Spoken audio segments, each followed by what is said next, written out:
who defied the January 6th committee subpoena, was sent to prison for 4 months. Steve Bannon, also a former Trump advisor, defied the January 6th committee subpoena. He was sent to prison for 4 months, and several others. So it's going to be really telling to see how my Democrat colleagues vote on this one. Mr. Comer, how many times, Mr. Chairman, how many times did Mr. Epstein go to the White House, in your recollection, sir? According to the evidence that we've obtained, it appears he went 17 times during the Clinton presidency. Is that more times than you've gone to the White House, Chairman? I've been member of Congress for 9 years, and fairly high up on the pecking order. I've been to the White House, I believe, 9 times in 9 years. So he went to the Clinton White House double the number of times that I've been to the White House in my entire congressional career. Mr. Chairman, how many times did Mr. Clinton fly on Mr. Epstein's plane? At least 26 times, according to the flight logs that were subpoenaed from the estate. Right. Point of order, Mr. Chairman. Those were 4 different trips, 4 trips, and every time they regassed the plane, they counted that as another trip. But it was Asia, Africa, and they had to refuel. So every time they stopped to refuel, they counted that as another leg of the trip. There are 4 trips, not 27. That's almost like I didn't inhale. Reclaiming my time. That's still enough trips for us to want to be able to ask the Clintons questions about their involvement with Epstein. Is that true, Mr. Chairman? Yes, sir. Right. So, like I said, I hope that my Democrat colleagues who all of a sudden have found religion, this Congress, and now they want the Epstein files, even though over the last 4 years when they had control of Washington, D.C., you didn't hear a peep about Jeffrey Epstein out of any of them. And so I think it's going to be real telling, how my Democrat colleagues who claim to be all about the victims, how they actually vote on these contempt charges for the Clinton family. And I just think it's interesting, too, that, Mr. Chairman, my understanding is you've been working for the last 4 or 5 months to get the Clintons in here. Is that correct? 5 months, yes, sir. Did they tell you that they would come in over December 24th and 25th, Christmas Eve and Christmas Day? They have implied that they would come in, yes. Okay, so that just goes to show that they're trying to dodge suggesting dates that they know none of us are in session. And I think that's pretty despicable. The other thing I believe that they said is that you and the ranking member could fly up to New York, but you couldn't record any of the conversations. Is that correct? That is correct. Does that sound like any congressional deposition you've ever heard of, sir? No, and it would be my word against Mr. Garcia's, and I'm pretty confident I know whose side the New York Times would take, and the Washington Post would take, and MSNBC would take. And look, an investigation, you have to have transcripts, and the media wants transcripts. Well, you have to have transcripts. We don't do the notes. And the Clintons have already accused us of lying, and they accused us of saying this was an unlawful subpoena, which I appreciate Mr. Garcia admitting that it is a lawful subpoena. So I yield back. I also want to point out one thing that I think has been pretty interesting. When I flew into Washington, D.C. yesterday, my chief of staff told me that he'd been contacted by the Clinton attorneys at least 3 times to try and stop this.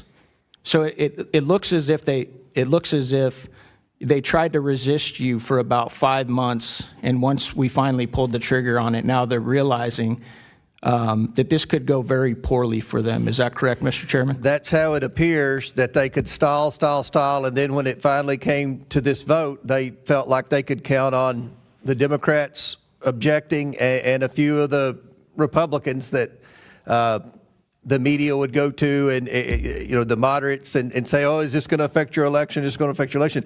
At the end of the day, I think even the media wants to hear from Clinton. We all want to see the documents. So everyone in America that's keeping up with this, which is a majority of Americans, they want answers, and we're trying to get answers here today, and the Clintons have obstructed for 5 months. 5 months. Thank you, Mr. Chairman. I yield back. Chair recognizes Ms. Tlaib. Oh, wait a minute. Ms. Randall, I'm sorry. Thank you so much, Mr. Chair. I'd like to yield 30 seconds to the ranking member.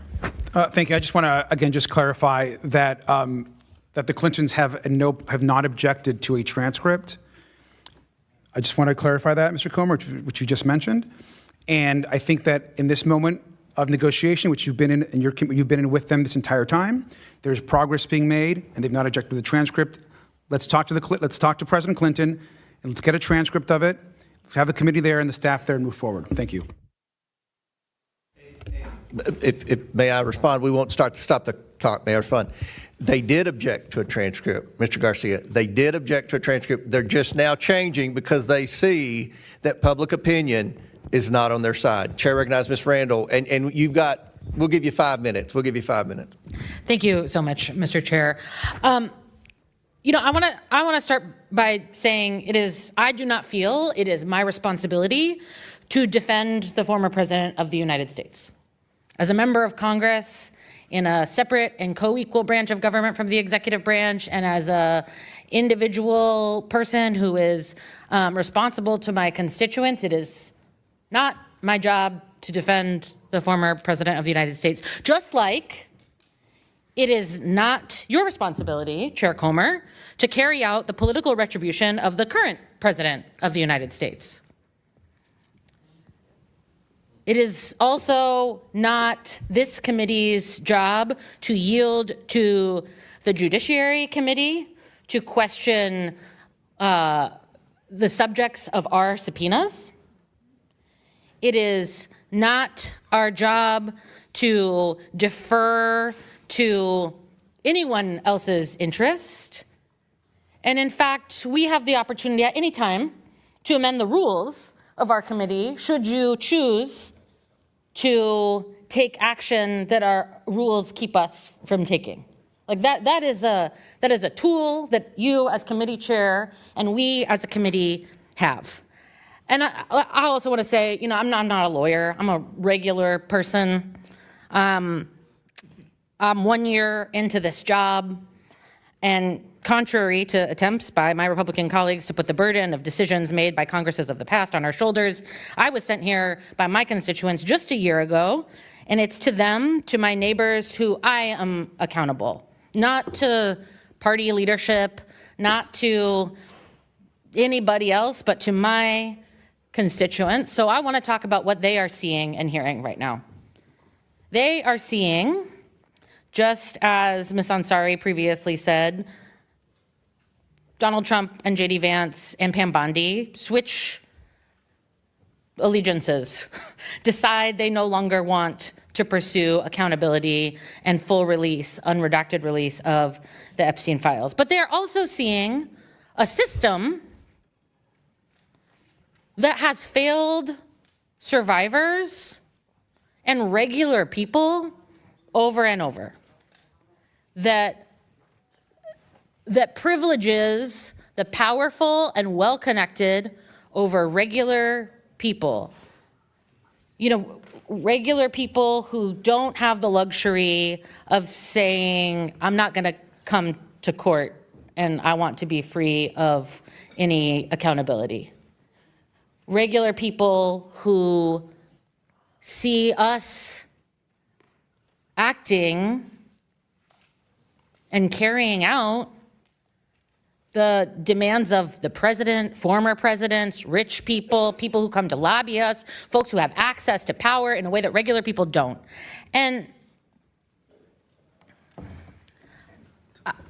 I think we've all made very clear, all of us on both sides of this dais, that we want to hear from the former president of the United States about any information that he has related to Epstein's ring of trafficking and assault of women and girls.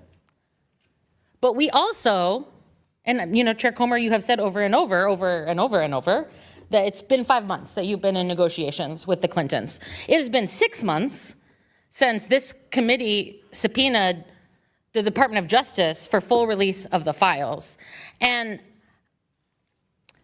I'm down to hold anybody accountable. I'm down for us to enforce our congressional subpoenas, to uphold our power as a separate and co-equal branch of government. But I want to call the question, will my colleagues on the other side of this dais also hold accountable the Attorney General that has been illegally withholding evidence that has been subpoenaed by this committee and in a bipartisan law passed on the floor of the House. Is it just political theater? Are you just trying to point fingers and say, like, it's you, it's not us, it's them? Or are we here to do the work of holding accountable people who have committed heinous crimes against women and girls and people who might know about them? Are we doing that work, or are we just pointing fingers and trying to consolidate our own political power? That's a question I know that my constituents have, and it is one that I'm asking my colleagues on the other side of the dais. Thank you. I yield back. Any member seek recognition? Chair recognizes Ms. Tlaib from Michigan. Mr. Chair, I think many of us were there with the survivors, and I'd like to bring them into the room because I think it's really important. You know, it's not just one president, but now two that have been connected to the Epstein sex trafficking. One of them even testified about walking into the house, the butler opening the door, there's administrative assistant, having no idea she was walking into a horrific scheme that was sending young girls to the powerful, to the rich, the elected officials. And one of the first pictures she said she saw was of Clinton with his arms around Epstein. She saw another one of Trump with Epstein.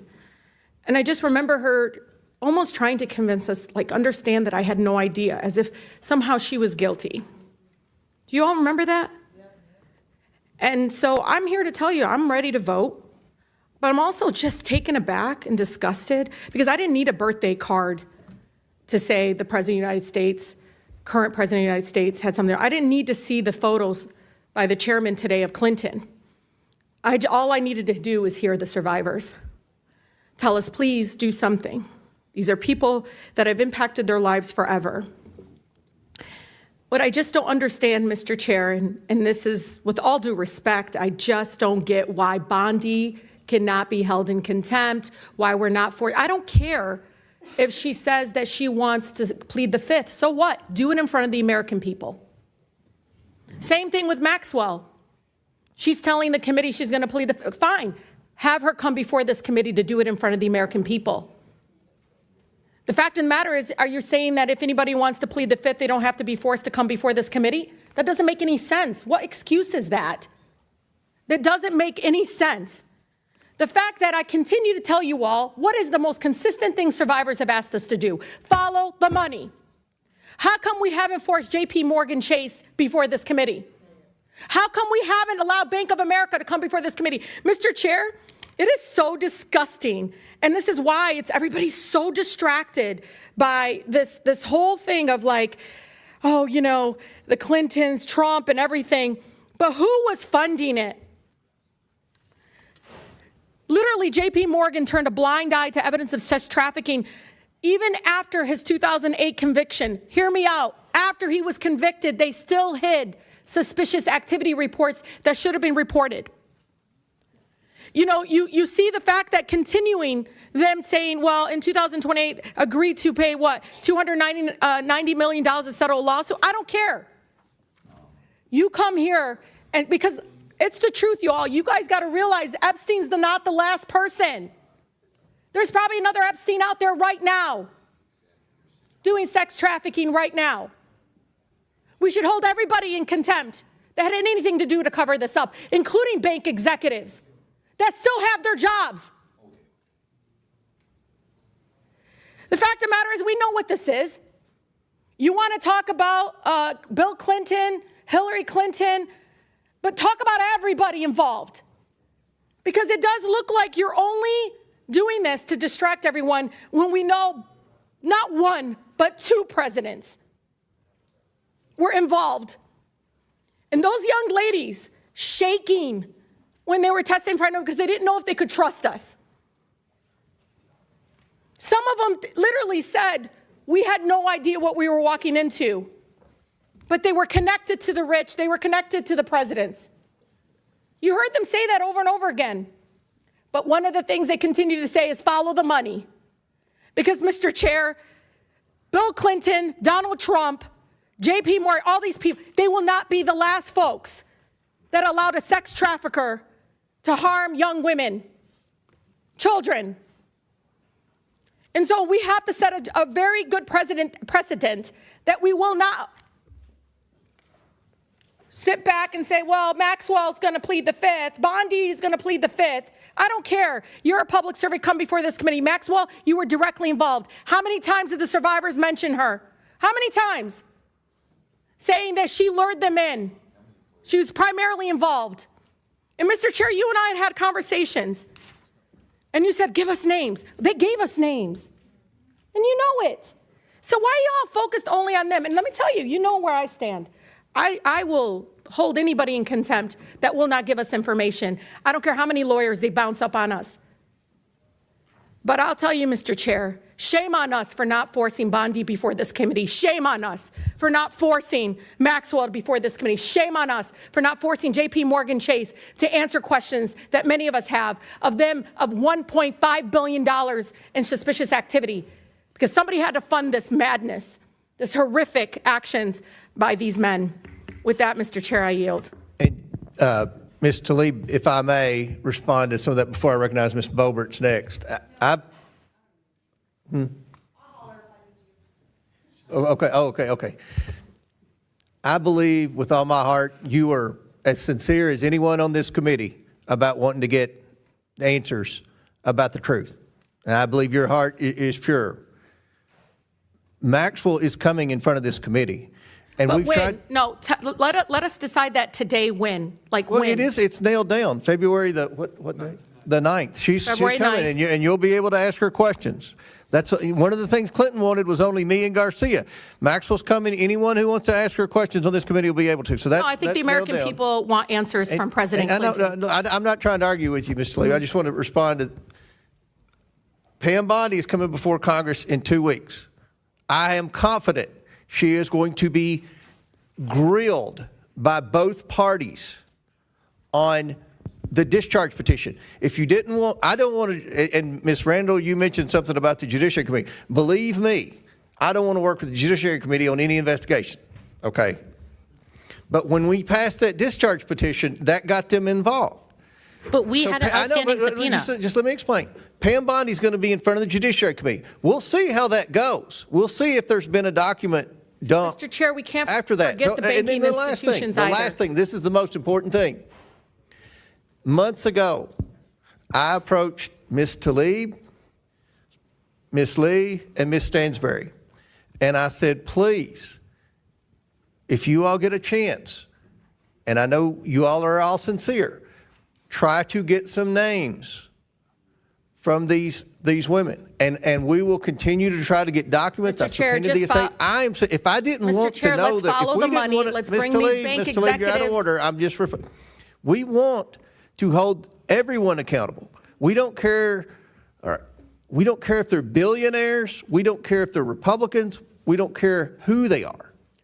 Do you agree to work with me, though? We got to get the bank executives here. Because, Mr. Chair, you and I know that this is still being funded in some other way. Epstein's dead. But we know there's another person out there doing the same thing. We know it because the banks cover it up. These suspicious activity forms were literally, these reports that had to be filed, they were there for a reason. So we can stop. And last thing, and then I'm going to open it, I think, to see if there's any other members. But we are going in looking at suspicious activity reports, both Republicans and Democrat staffs going in looking at suspicious activity reports as we speak. I'm all about looking at suspicious activity reports. Now, time's expired. Does any other member seek recognition? Mr. Fallon from Texas. Thank you, Mr. Chairman. I'd like to share a quote with you. I thought it was interesting. No one is above the law, and no one should be escaping accountability. And Hillary Clinton said that. And according to the LA Times, there's another quote. No man in this country is so high that he's above the law. I agree with both of these quotes. Al Gore said that when he was a member of this chamber, Bill Clinton's own vice president. I hope every member of this committee agrees with those quotes. So we have to ask ourselves, are we a rule of law nation or are we not? when a citizen of these United States is subpoenaed by this Congress, they should comply, plain and simple, regardless of who they are. We all get accused of things, and we should do everything we can to, because accusation is nothing but that, to prove it false if it's untrue. Jeffrey Epstein was a rapist, pedophile, sex trafficker. In street parlance, he was a scumbag, lowlife, and slimeball. And some of the things that I've read in these files, he was evil incarnate. He's also dead. I didn't even know who he was until he wasn't. So why are we here talking about a dead guy? Because he was associated with powerful people, some of which are highly likely to have participated with him in some of the worst kind of criminal activity.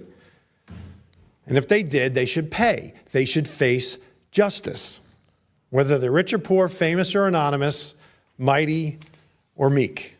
So is that what we're doing today? Are we pursuing justice and transparency? Because transparency makes an easier and shorter path to the truth. We should be pursuing the truth. But some on this committee and in this Congress are pursuing fame and campaign fortune and exploiting this issue, not in the pursuit of justice, but in the pursuit of raising hundreds of thousands of dollars using a false premise as a battering ram. Jeffrey Epstein, and here's the false premise, that Epstein was a creature of the political right, and they're protecting him, and he was pounding around with Donald Trump and those in his orbit. And that's why the Republicans won't release the files.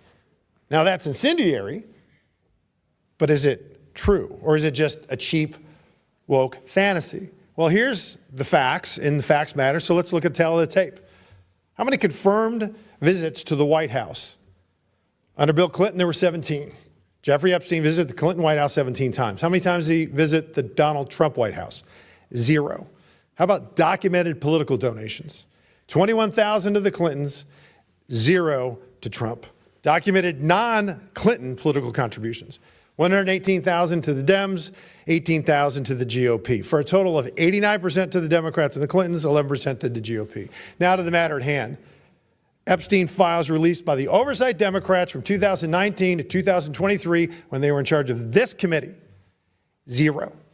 Epstein released files by the oversight Republicans from 2023 to present, 53,000 pages. Epstein files released by the Biden Department of Justice in the 4 years he was in office, again, 0. Epstein files released by the Trump DOJ, 2025 to present, 125,000 pages. And a member of this committee completely jumped the shark again. And right after Charlie Kirk was assassinated by a left-wing loon, and it was a time where we really need to turn down the temperature and practice some civility, said, and I quote, "Republicans have been so busy protecting pedophiles and rapists that they forgot what this committee is supposed to be about." Well, I tell you what this committee is supposed to be about, Mr. Chairman, about transparency and truth. And on this matter, the Republicans have led, and we produced results, and the Democrats have done squat and bumpkiss. For the record, you know, that kind of incendiary rhetoric, while it may make headlines and make people famous, or perhaps better stated infamous, and raise loads of woke cash, maybe even get you invited to Hollywood parties. But at what cost? Those kind of lies create division and damage, and they're ludicrous, absurd, lazy, and perhaps, worst of all, unoriginal. And I don't think it's going to translate much to journey to the upper chamber. I hope it doesn't translate to that. The Trump administration and Republicans on this committee and on this issue have served Lady Justice by a count of about 178,000 to 0. So the Clintons should come in, honor the subpoena, and testify. And you know why, Mr. Chairman? In the pursuit of truth. Mr. Chairman, I yield back. Gentleman yields back. Chair recognizes Ms. Stansberry from New Mexico.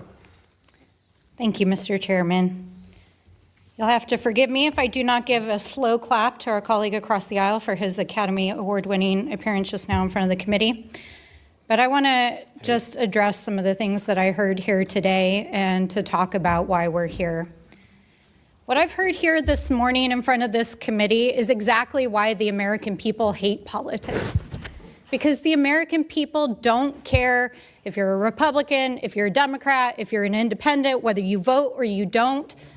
They want the Epstein files and they want justice and accountability. And they don't give a damn whether or not it's Democrats or Republicans or who is implicated. They want accountability. And that is what the survivors are asking us for. They are asking us to do our jobs, to make good on the promises that we made them when they came and met with us, and to actually, in good faith, conduct an investigation. Now, I always think it's important to pull back the curtain for the American people about what happens in these committees. And I was not shocked and surprised, but I think it's important to note that when I stepped out of the committee a few moments ago, the press were huddled on the Republican side of this committee room to take statements from the Republicans. They're not out in the kind of like neutral area. They're standing outside the Republican door so that after this vote is taken, our Republican colleagues can walk out and make a statement to the press.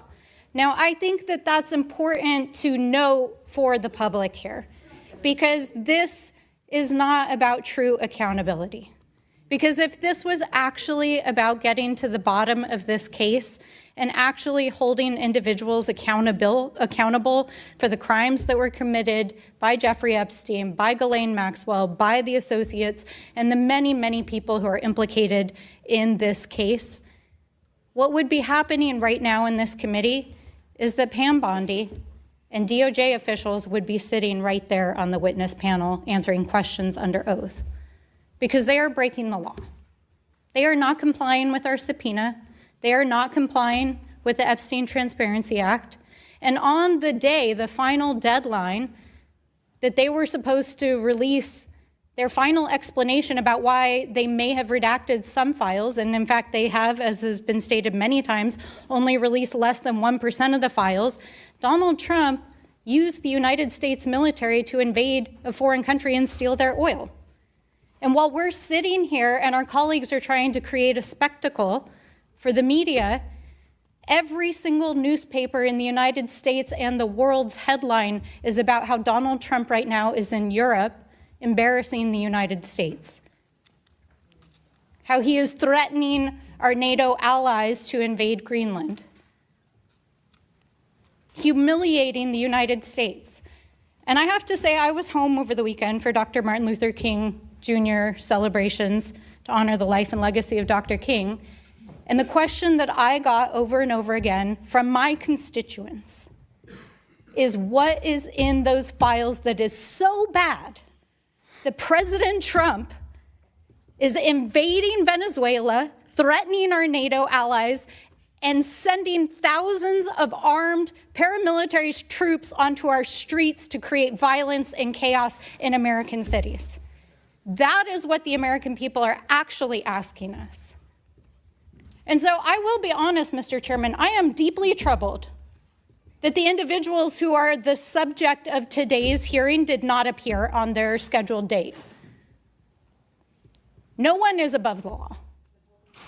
But I do know, based on the correspondence, that they have been corresponding with you regularly to try to resolve this issue.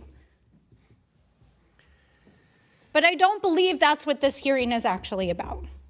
Because if it was actually about getting justice and about getting the truth, we would have DOJ here. We would be holding Pam Bondi in contempt, and we would be hearing from the survivors themselves. And so I have to agree with my colleagues that I believe that this is part of an extended smokescreen to try to cover things up. And so I do ask my colleagues across the aisle, if you are earnest about getting to the truth and getting to justice, then bring DOJ in here and hold them accountable, because that is actually what the American people want. I yield back. And lady yields back. Before I recognize Mr. Biggs, I want to point out again for the umpteenth time, Pam Bondi is coming in front of Congress under oath, and there'll be lots of opportunities to ask her questions about the Epstein files. But Chair sir, recognizes Mr. Biggs. Mr. Chair, can I ask a question? She's violated a subpoena from this committee, and she should be held in contempt for that. That's a fact. Here's the difference. They have been turning over documents. Now, I've said it 100 times. It's not as quick as we would like, but they're turning over documents. And I've been very clear today and in hundreds of interviews. You can't be serious we that expect 1% the is document. turning over documents. What's the deadline for them? When do you expect the full Well, document? in our subpoena, there was no deadline. And then Actually, we there voted for the was. discharge petition, and there's a deadline. The discharge petition is in judiciary. She's coming in front of judiciary. Now that is a irrelevant to fact. this Don't try to investigation from the and Oversight Bill Committee. Clinton's not a victim here, and the media is not going I do not to think take Bill Republican Clinton is a side on victim, anything. but I don't so think let's Pam just Bondi's a be victim. right. I think Pam Bondi's Chair breaking the recognizes law and Mr. covering this Biggs. up. It's Mr. Biggs, 5 minutes. Thank you, Mr. Chairman. And I will just point out, the previous speaker was talking about peeling back so the public can see what goes on in a committee. I mean, I just came from another committee where we were talking about massive fraud around the country and in particular in Minnesota. And I'm glad that 2 Democrats could find time out of their busy schedule to even attend that hearing. What a shame. What a shame. So when someone says, what is in the files is so bad, I'll ask this question. What is in the files that's so bad that the Democrats for 4 years, for 4 years when they had control of this committee, didn't release a single document, didn't call a single witness, didn't make any motion. In fact, for those 4 years, go back and look. Did they ever say anything about Epstein? No, they didn't. But wanting to make a press, wanting to get it on the press, that's why you're making the issue today. Because let's talk about why we need to talk with, do this contempt. Is because former President Clinton and former Secretary of State Hillary Clinton basically strung us along as we were bending over backwards trying to accommodate their schedule. They didn't show up after we finally had to get a subpoena for them. And I have right here, this is just interesting to me. This is a little note written by Mr. Clinton, former President Clinton, to Jeffrey Epstein on Jeffrey Epstein's 50th birthday. Jeffrey, happy 50th. It's reassuring, isn't it, to have lasted as long across all the years of learning and knowing, adventures and, no illegible word, and also to have your childlike curiosity, the drive to make a difference, and the solace of friends. He rode on that plane many times. He was apparently close friends with him.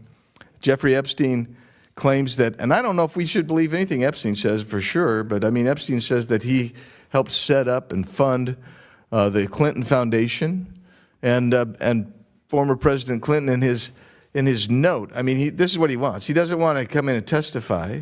He wants to do the same thing that he did in previous times. Just, okay, we're going to send a little note, that ought to do it. He says something to the effect that he spent significant time in the Clinton Foundation after he left the presidency. Well, if Jeffrey Epstein set it up, then there's some reason to ask questions of both he and the former Secretary of State. They were given a subpoena. It was a lawfully issued subpoena by a standing committee. By the way, I happened to be at that subcommittee hearing. I was there when every Democrat voice voted that out. Nobody objected and said they didn't want him to be subpoenaed. But he was subpoenaed, and he didn't show up.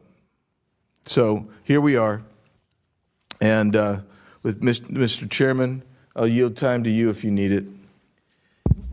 I appreciate it. I think that everything that needs to be pointed out, we've pointed out. So I will. Then I'll yield, sir. Okay. Chair, any other members seek recognition? Chairman. Mr. Mfume. Thank you, Mr. Chairman. I want to thank you and the ranking member, and I particularly want to underscore the ranking member's opening statement, and that was that oversight Democrats want the truth about Jeffrey Epstein's crimes and accountability for everyone involved.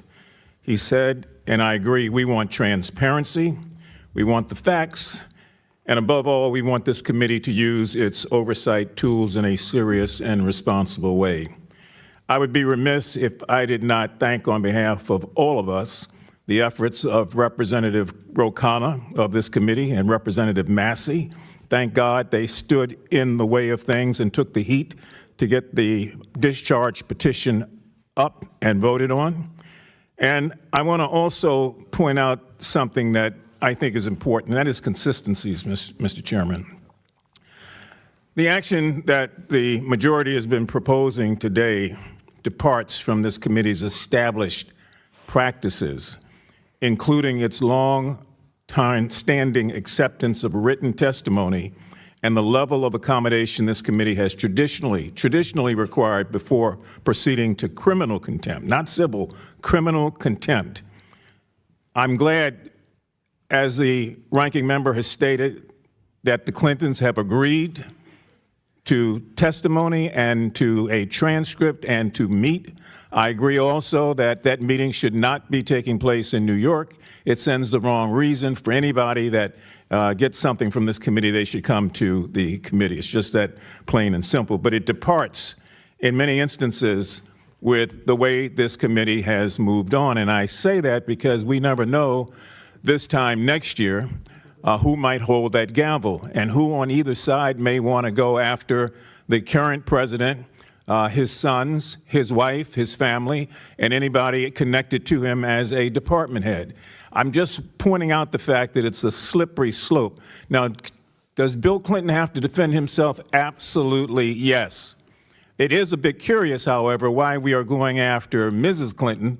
I've not seen anything, as the gentleman from Massachusetts said earlier, that suggests that she ought to be a part of this in any way or has done something wrong or is complicit in this matter. And I would hope that there's some consideration, Mr. Chairman, to withdrawing at the very least that particular resolution. It just makes me think that this is a fishing expedition and that we want to dust her up a bit if we get her before this committee. Now, a couple of quick things. We're being asked to move forward holding a former president of the United States, again, not in civil contempt, in criminal contempt of Congress. And I'm going to tell you why it's an extraordinary step. Not that it's unprecedented, it's extraordinary, but it is unprecedented in the fact that we did not do that with Richard Nixon, we did not do that with Donald Trump. There was a subpoena, but there was never an attempt to find them in criminal contempt of the Congress or of this committee. It's an extraordinary remedy that's usually reserved for situations where a witness has clearly and willfully defied Congress after extraordinary processes have been exhausted. The majority has not demonstrated that standard so far. I do want to say also that we're in a situation where I don't think that anybody on the Republican or on the Democratic side of this committee is trying to defend former President Clinton. They're trying to find a way to make sure that we're consistent. So the reason we keep hearing the need to have Pam Bondi before this committee is that we're getting ready to bring criminal contempt charges before there's been an investigation. Usually that happens after the investigation. And the notion that somebody was going to come before this committee, Mrs. Maxwell, and take the fifth, I don't care. She's already a convicted criminal. She can't take the fifth. But we can do the actions we ought to be about, and that is to make sure that both of them are before this committee, and then to make sure also, or to suggest, it's up to you and the ranking member, that that meeting takes place and those transcripts are made available, and that Mr. Clinton comes before the committee with counsel so that we then are in a position to move forward. We're taking a big jump here without doing some of the things that we normally do. Now, I'm glad that Ms. Tlaib brought up the matter of victims. She's not here right now, but all of us sat in that room with those victims. It was gut-wrenching, and all of us made a commitment that we would prove that this institution could and would do the right thing. So we're challenged here, Mr. Chairman, and I hope that you and the ranking member can give us a way to proceed here that both of the concerns on both sides are addressed. But if we just move straight as we're going now without an investigation, it begs the question, what happens when the shoe is on the other foot? I yield back. Gentleman yields back. Ms. Simons next. Before I recognize her, I just want to add, with respect to the Hillary Clinton subpoena, you all voted for that. This committee voted for that in a bipartisan manner. Her name was on that list. And with respect to Pam Bondi, again, she's testifying in front of Congress in less than 2 weeks. Chair recognizes Ms. Simon. Thank you, Mr. Chairman. Just a quick comment, and I have a friendly question for my colleague, Ms. Luna. And I'll say a friendly question. I've worked with victims for decades. So few opportunities present themselves for victims to sit face to face with folks who hold power, to beg and plead that everyone who had anything to do with their harm be held to account. So few opportunities. I have been a victim advocate where brilliant young women who have been trafficked across this country have stood in courtrooms and were demanded to testify against their traffickers, and they did with such power and grace in fear that their lives may be taken because of that braveness. And a number of those young women that I witnessed take all that they had to confront their demons, they were murdered because they took a stand. And so when we did stand in front and sit in front of those victims and they gave us their all, I hope that this is not the only opportunity, Mr. Chair, to speak on their behalf. From our president to everyone in those files, forget all the political games. If these women who are connected with the largest sex trafficking ring in modern day American history cannot get justice, what about the girls in every single state? I mean, it is what it is.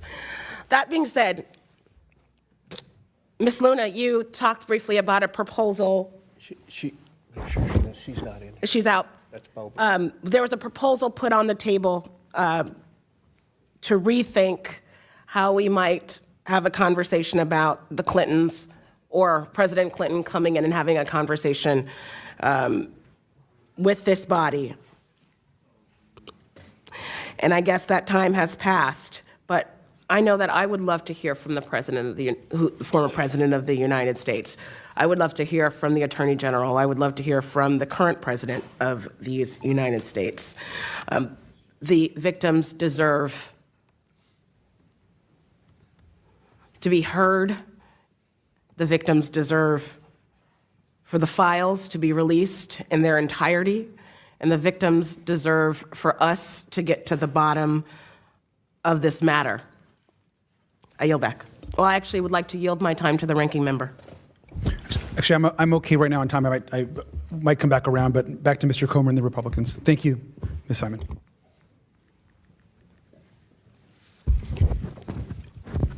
Okay. Do any other members seek recognition? Seeing none, we are going to, there's an amendment at the desk. Well, let's Ms. Lee, what purpose do you seek recognition? I have an amendment at the desk. Will the clerk distribute the amendment to all members? And the clerk will designate the amendment. An amendment to the amendment in nature of a substitute to the William J. Clinton contempt report as offered by Ms. Lee of Pennsylvania. Without objection, the amendment is considered as read. I reserve a point of order. The gentlewoman is recognized for 5 minutes to explain her amendment. Thank you, Mr. Chair. I think that even listening to this debate throughout our hearing today, our markup today, I think it's really clear that at the heart of this effort to release the Epstein files are very real human beings who have experienced unimaginable harm. They have been repeatedly victimized by the indifference of the U.S. government and the injustice that they face.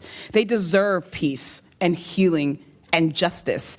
When my motion to subpoena the Epstein files passed, this committee resolved to get that justice for those survivors. And I thank Chairman Comer for pushing this effort forward by issuing additional subpoenas for the Epstein estate and the banks.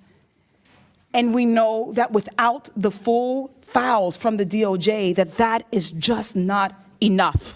That's why I'm introducing this amendment, which holds Attorney General Pam Bondi in civil contempt for failing to comply with the August 5th subpoena, and I urge my colleagues to support it. And we believe that we should start with civil contempt because we are serious about this investigation. We want these files and we want to hear from them. And we must start there. The Department of Justice needs to be the priority. We can move to noncompliance by anyone else, including Ghislaine Maxwell, after we have received those files. It has been 5 months, and we're still missing over 5 million pages of documents purportedly. The Department of Justice has only released 1% of those files. They have stonewalled this committee since August, and they have failed to provide even the most basic updates. How is that not an insult both to the authority of this committee and the survivors? Without the full files, how can we know who might have legitimate knowledge or who might be culpable? We wouldn't have to speculate on the Clintons or anyone else's involvement if we had all of those files. And to be clear, I'm certainly not opposed to the President and Secretary Clinton being held accountable for violating the subpoena. But the fact that this effort to hold the Clintons in contempt was fast-tracked and is happening before any action against the Justice Department is just evidence that the Republicans on this committee are not taking this investigation seriously. It is an unequal application of law. And again, it is a bit ironic that these contempt resolutions empower the Justice Department to imprison possibly 2 people for defying the exact same subpoena that they themselves are defying.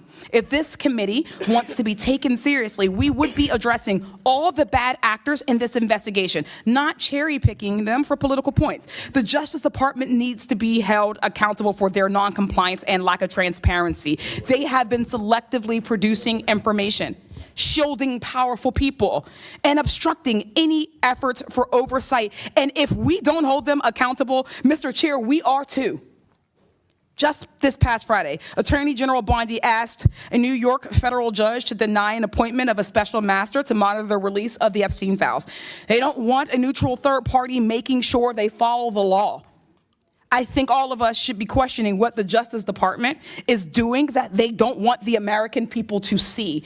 We can't just take them at their word that they'll eventually get around to releasing the files. Quite frankly, they have put up the same, if not far less of an action as the Clintons have. What little information they've released so far has either already been made public or has been a mess of just sketchy redactions. A group of survivors sent a letter to the Justice Department's Inspector General complaining that the redactions had been, quote, selective.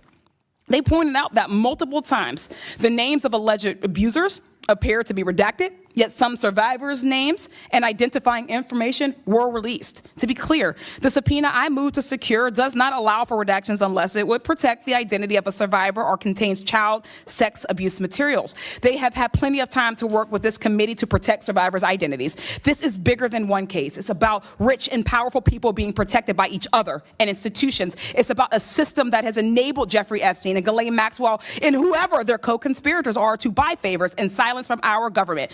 This effort is the one time we could get some real accountability and reclaim the power of the system. Republicans, don't drop the ball by allowing Pam Bondi and the Department of Justice to play us for fools. Mr. Chair, you are setting a precedent that noncompliance with this committee will result in immediate contempt proceedings. So I challenge you and my Republican colleagues to put your money where your mouth is and pass this amendment in holding Pam Bondi in contempt. I yield back. Gentlelady yields back. I'll recognize myself just for amendment. Look, I oppose this amendment, and I hope everyone on the committee opposes this. That's because Attorney General Bondi and the Department of Justice, they have released documents. Again, not at the speed or pace that any of us want, but they are complying with our subpoena. That is a fact. I oppose your amendment, Ms. Lee, because you amend the criminal to civil. And I think that most of what I'm hearing from my colleagues on the other side of the aisle is everyone wants to hear from the Clintons. They've had an opportunity for 5 months. They will have another opportunity between today's vote and the floor to come in and answer questions.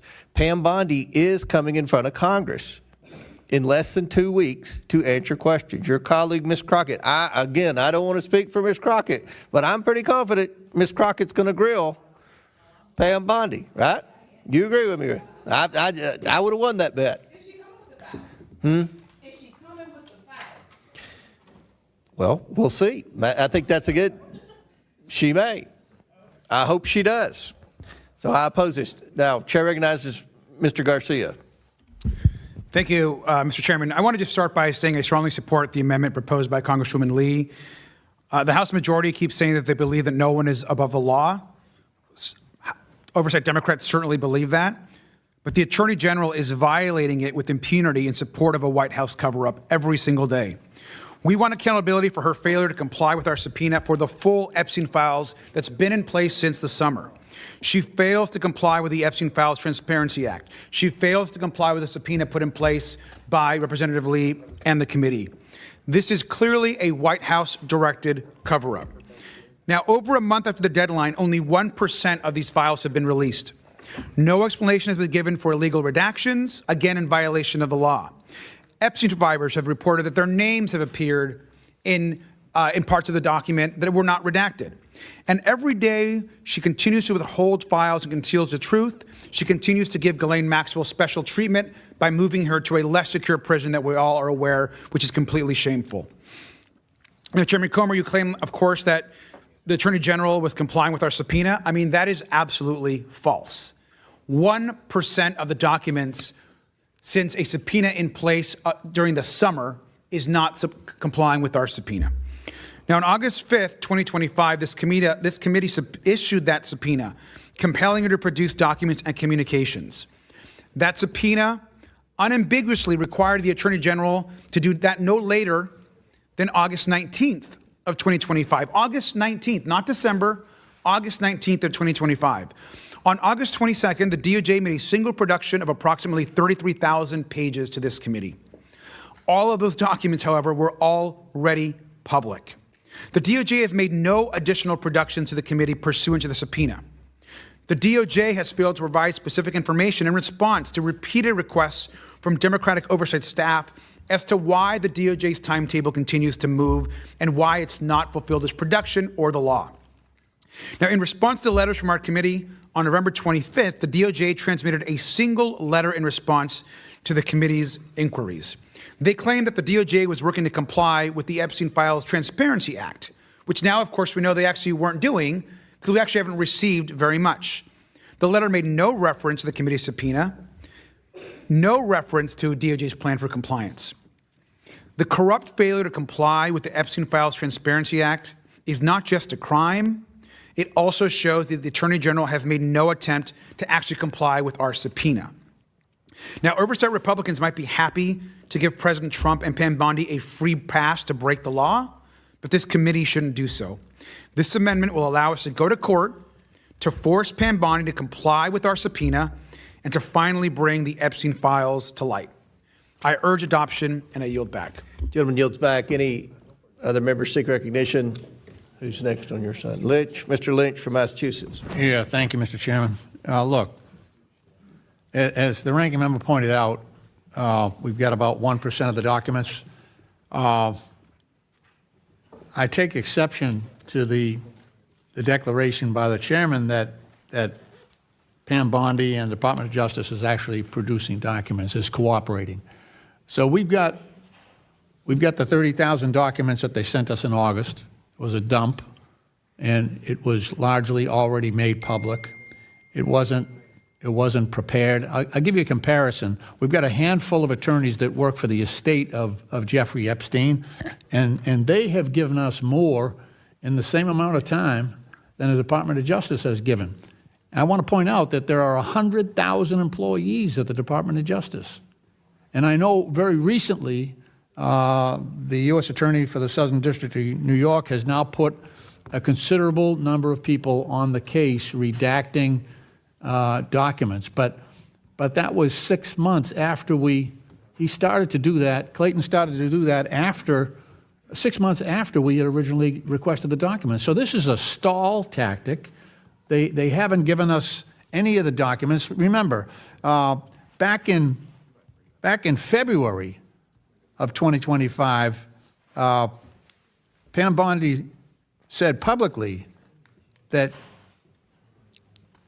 she had a client list of the perpetrators, and the Epstein, client list was sitting on her desk right now to review. That was back in February of 2025. She went on later on in March 3rd, 2025, she told Sean Hannity that a truckload of evidence had arrived, that FBI Director Kash Patel is going to get me and himself really a detailed report as to why all these documents and evidence had been withheld, close quote. However, in July 2025, Bondi and the FBI released an unsigned memorandum concluding that the review found no evidence, no evidence that Epstein had a client list or that he blackmailed prominent associates. And this is obviously contradicting her earlier public statements and faced significant backlash. This is clearly obstruction of justice on the part of Pam Bondi. We have every bit of reason to infer that she has no intention at all of producing these documents. She has made a mockery out of this whole process, including allowing witness tampering and having Ghislaine Maxwell, convicted of trafficking in this instance, removed from one jail to a much more comfortable position. Why is that not witness tampering? We should ask her questions about that.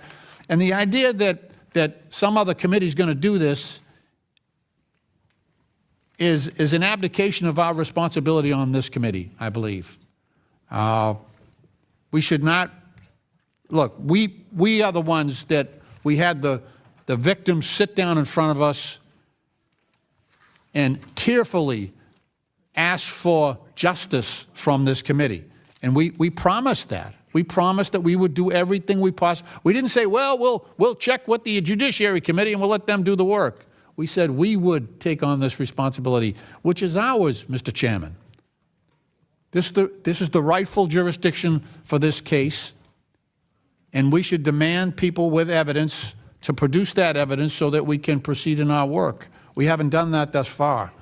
We've let Pam Bondi distort and obstruct the justice that's due to these victims. It's shameful. It really is.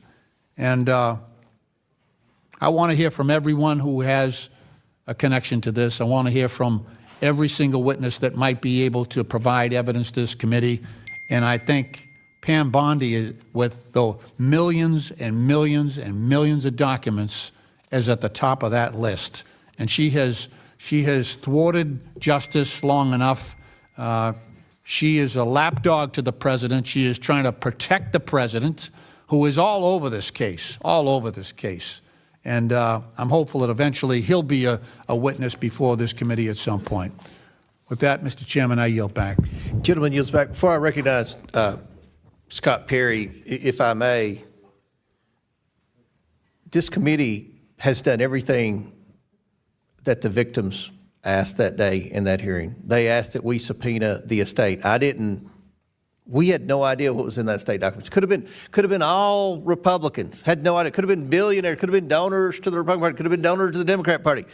Had no idea. Without hesitation, I signed that subpoena for the estate.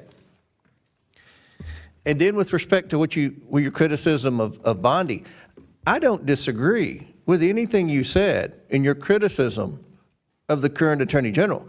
And I think she's going to have to answer those questions in front of Congress, in front of the American people in 2 weeks. And I'm confident she's going to be asked those questions, and I expect to hear answers.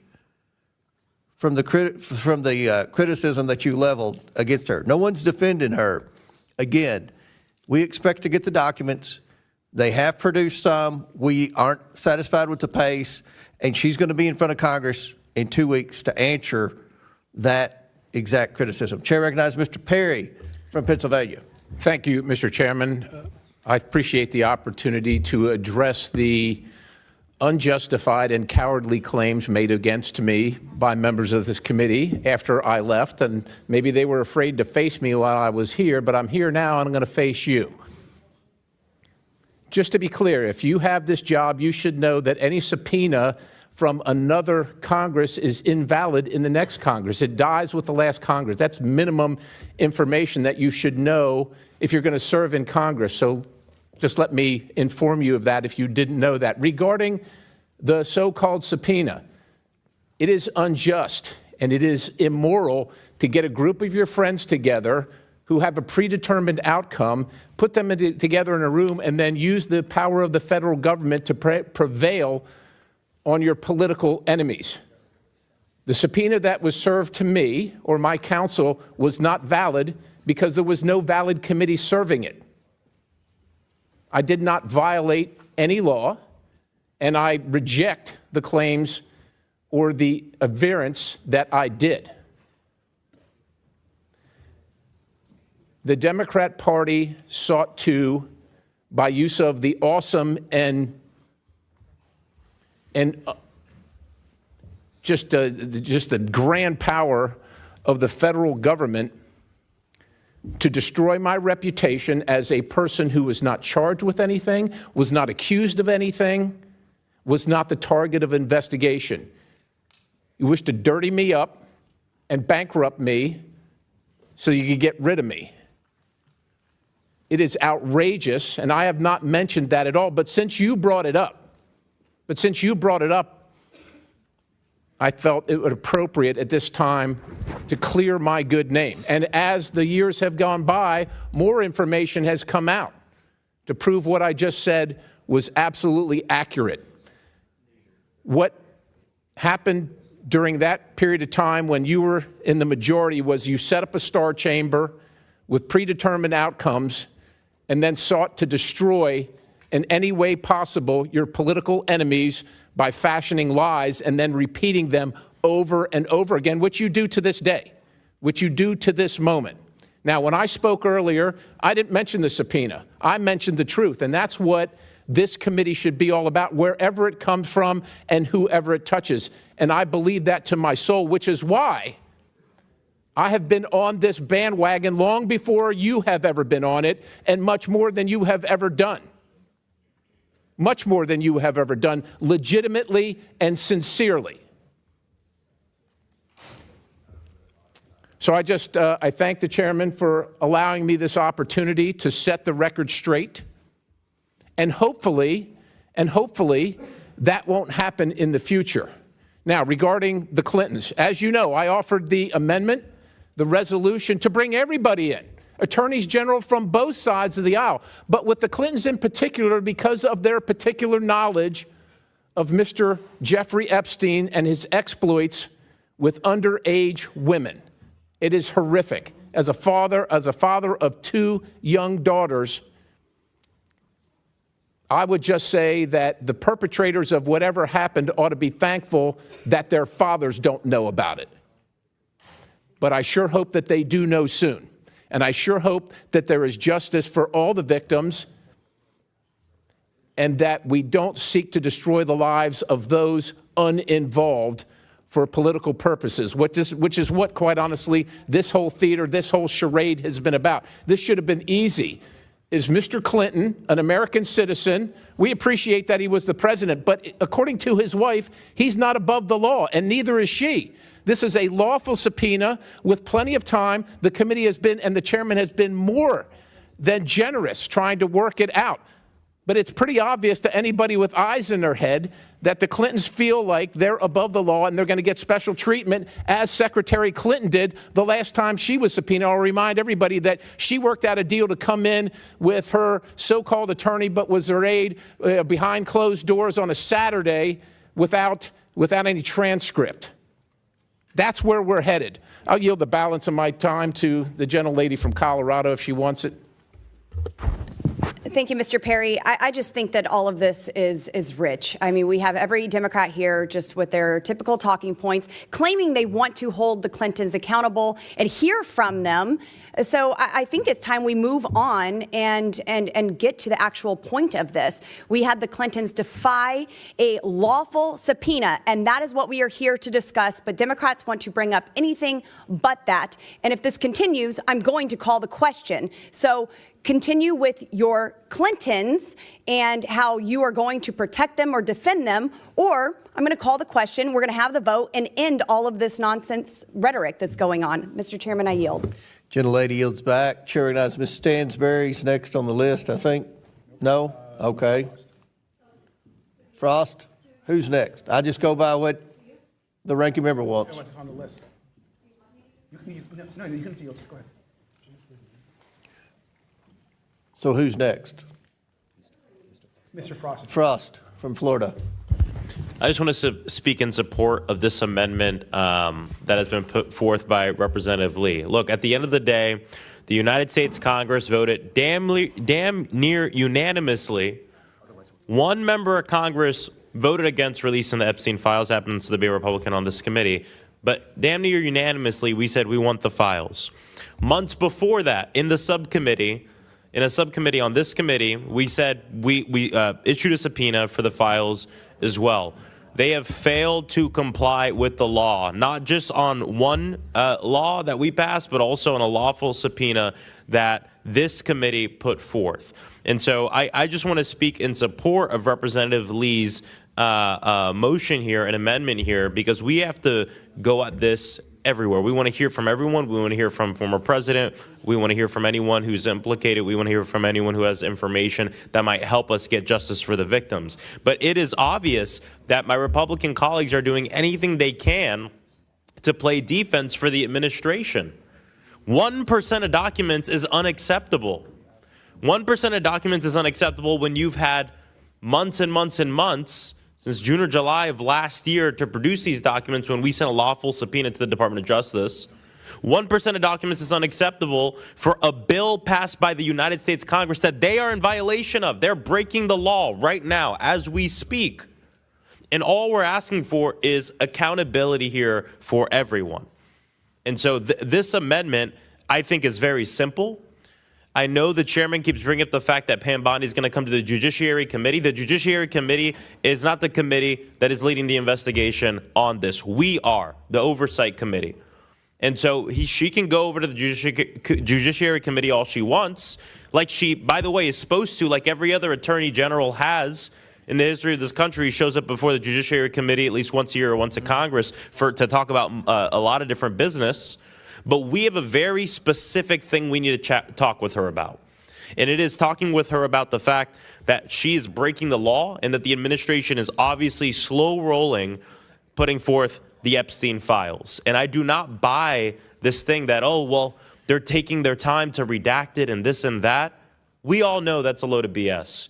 We all know that that is a talking point that perhaps the administration gave some of my colleagues that they are just repeating over and over and over again. But when you have the entire Department of Justice or a lot of people working on this, you should be able to produce documents in a much faster way. And the law was clear. And by the way, it's the law that we all voted on. So if you thought that the timetable was unfair, you should have voted no. But you voted yes. We all voted yes, except one. And so I think this is a very sensible amendment that everyone should vote yes on. Because it is important that we have accountability across the board, no matter who you are. I will yield. Do you want my time, ranking member? I'll yield the balance of my time to the ranking member. Thank you. Thank you again, Mr. Frost. Just to conclude, we obviously have and support Representative Lee's amendment. We think it's important. It's important to get Pam Bondi to actually produce the files. And it's certainly important to move this debate forward. And so I just, again, want to reiterate and reinforce our support as we wrap up this debate on this amendment. And so thank you, Mr. Coomer. Thank you. We have one more speaking request on our side, and that's Mr. Biggs from Arizona. Thank you, Mr. Chairman. And Turns out, apparently, I was mentioned as well. When I was conducting that hearing that on Minnesota fraud and other fraud that the Democrats were so interested in that only 2 of them bothered to show up. That was interesting. Well, so let's talk about the illicit subpoenas, because I think some of my colleagues may not remember this, but the resolution that we all passed, that passed out of here to install the J6 committee, gave to then Minority Leader Kevin McCarthy specific authority to name the members from the Republican side that would sit on the J6 committee. So he named them. But Speaker Pelosi didn't like those guys. So she said, no, they can't be on the committee. So she booted them and replaced them with people that she felt would be more amenable to accomplish the desired political outcome that she wanted the J6 committee to have. And that was, so she put 2 individuals, you will remember Liz Cheney and Adam Kinzinger on there, having removed, and no other Republicans were on there. And so not only did she violate the resolution, but the resolution all called for a certain number to be on there, and there were not that number. So the committee itself was illicit. It was not a standing committee like this is, where you have jurisdictional authorities. That committee, by that point, was no longer a committee. It was an effort to railroad people, including myself. And things have been said about me repeatedly that have been debunked. Everything's been debunked that was said about me. But here we have it today, and Mr. Perry was right. This was designed to go after certain specific people. I'm still not quite sure why I was one, but I was one. And bringing it up today is actually kind of an abhorrent tactic, because it was an illicit committee, didn't have authority to issue an illicit subpoena, whereas this committee issued a legitimate subpoena. Not only did it provide the subpoena, but it actually worked for months trying to get the Clintons and accommodate their schedule, including continuing this at least once so the Clintons would find it more convenient to come and respond to the deposition. Leaving all other deflection aside, if you really want the Clintons to come in and answer these questions, then this would be the appropriate time to vote to hold them in contempt. And with that, Mr. Chairman, I'll yield back to you. Gentleman yields back. The question is now on the amendment offered by Ms. Lee from Pennsylvania. Mr. Chairman. Oh, okay. If I might, go ahead. So that we know exactly what we're doing here, because this has gone way off of where we started with Ms. Lee's amendment. So that members of the committee know, this resolves itself that the Committee on Oversight and Government Reform shall initiate judicial proceedings in any federal court of competent jurisdiction on behalf of the Committee on Oversight and Government Reform to seek declaratory judgments affirming the duty of Patricia or Pamela J. Bondi, Attorney General of the United States, to comply with the subpoena duly issued to her by the chairman of the Committee on Oversight and Government Reform as a part of investigating and the investigation into federal government's enforcement of sex trafficking law generally and specifically its handling of the investigation and prosecution of Jeffrey Epstein and Ghislaine Maxwell. How we vote on this will be very telling. I support this amendment. I would urge other members of the committee to do so also, if we are serious about equal practice and holding everyone accountable. I yield back, sir. Gentleman yields back. The question is now on the amendment offered by Ms. Lee from Pennsylvania. All those in favor of the Lee amendment signify by saying aye. Aye. All those opposed, no. No. In the opinion of the chair, the noes have it, and the amendment is not agreed to. Recorded vote, please, sir. A recorded vote is ordered as previously announced. Further proceedings on the question will be postponed. For what? Mr. Chair, I have an amendment at the desk. The clerk will distribute the amendment to all members. The clerk will designate the Min amendment. Amendment to the amendment in the nature of a substitute to the William J. Clinton contempt report is offered by Mr. Min of California. Without objection, the amendment is considered as read. I reserve a point of order. The gentleman from California is recognized for 5 minutes to explain his amendment. Chair Comer, I motion to amend your amendment in the nature of a substitute to authorize the House Oversight Committee to do three things. First, pursue federal court action to enforce a subpoena against former President Bill Clinton related to the sex trafficking investigation. Two, require the committee to report back any resulting litigation. And three, direct the House General Counsel to represent the committee with the Speaker's approval. Now, I have, as mentioned previously, spent my career trying to enforce the rule of law. I started as an SEC enforcement attorney, went on to become a law professor. I very strongly believe in the rule of law. But the rule of law is not just about not having anyone above the law. It is also about not targeting people simply because you don't like them or because they're in a different political party or because they've done things you don't particularly care for.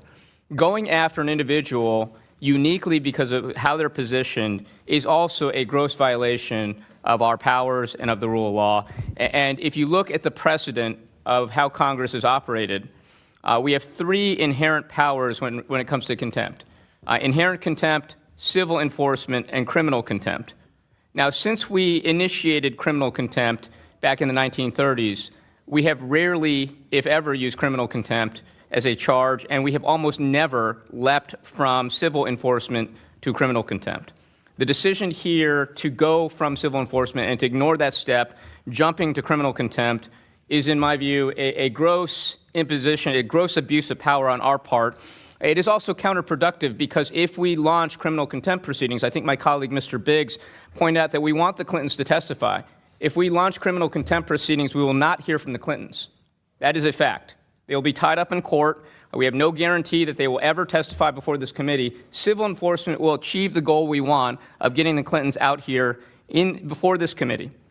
Now, I just think this is problematic. We talked earlier, Mr. Comer, and I still have not heard you to this point in time say anything about the Clintons defying the subpoena. I've heard you say obfuscate, delay, drag their feet. We've had 5 months. But at no point in time did they say we're not complying with the subpoena. And to me, civil enforcement is an appropriate intermediate step. It makes sense because it allows a court to step in, secure compliance with the committee's subpoena in a nonpartisan, orderly way that follows the rule of law. Court would be empowered to impose fines and actual imprisonment if the individual or entity refuses to comply with us. If we break from precedent, this is going to start potentially a chain reaction of partisan warfare with criminal charges. That is not a road I believe we want to go down in this committee or in this Congress. I think civil contempt will achieve our goals, and it will do so in a way that is consistent with the rule of law. With that, I yield back. Gentleman yields back. I'll recognize myself for a few minutes.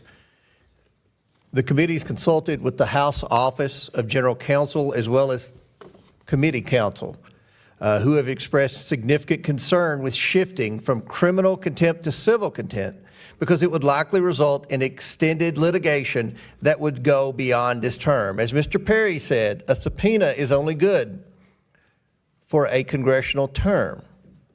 He is already 5 months past his subpoena. The Clintons have lawyered up. There's no question in my mind that if we do this, they will ride this out and hope that the House flips and that you all are in control and you all just let them get by without answering any questions, which I think is terrible. So I cannot support this amendment. I ask my colleagues to oppose this amendment. Chair recognizes the ranking member. Thank you, Mr. Chairman. I want to support the Min motion. I just want to reiterate something I think all oversight Dems have said today is that we all want to hear from President Clinton. We all want questions answered from President Clinton. I don't think one member of this committee has stated anything differently. And this amendment is a way for us to secure compliance without immediately moving to criminal contempt while they have been trying to negotiate answering our questions. We can continue to let the legal process play out. Both the integrity of our investigation as a whole is critical as we move forward. This is an opportunity for us to get our questions answered from President Clinton. We will do that without empowering a Department of Justice that, quite frankly, has been corrupt and untrustworthy for many, many months. We should continue to negotiate and work through an established process. Clearly, there's interest to negotiate from the Clinton side. Let's hear from President Clinton. Let's support this motion. I yield back. If I may, and with all due respect, if you want to hear from President Clinton, have him come in for the deposition. They've had 5 months to do that. For whatever reason, you've been unsuccessful. There's 2 more weeks before this will be voted on from the full House. We will hear from Bondi in between, and we will go from there. We expect to hear from Bill Clinton. He's not above the law. Mr. Walker-Charles, recognized. Thank you, Mr. Chairman. A couple of points. One, it seems to me like we made some progress in the negotiation to talk to President Clinton here today. You have acknowledged you and your team are no longer going to demand to be able to ask questions not related to Epstein. The Clintons have agreed to transcription of that conversation. So you could go to New York and talk to President Clinton on the date that you all set. That's ready to go. We've heard from Ms. Luna that it would be a bad look for you and the ranking member to have to drive to New York. They got airports there. You all could take a flight and go to New York and have the conversation. That would move our investigation forward.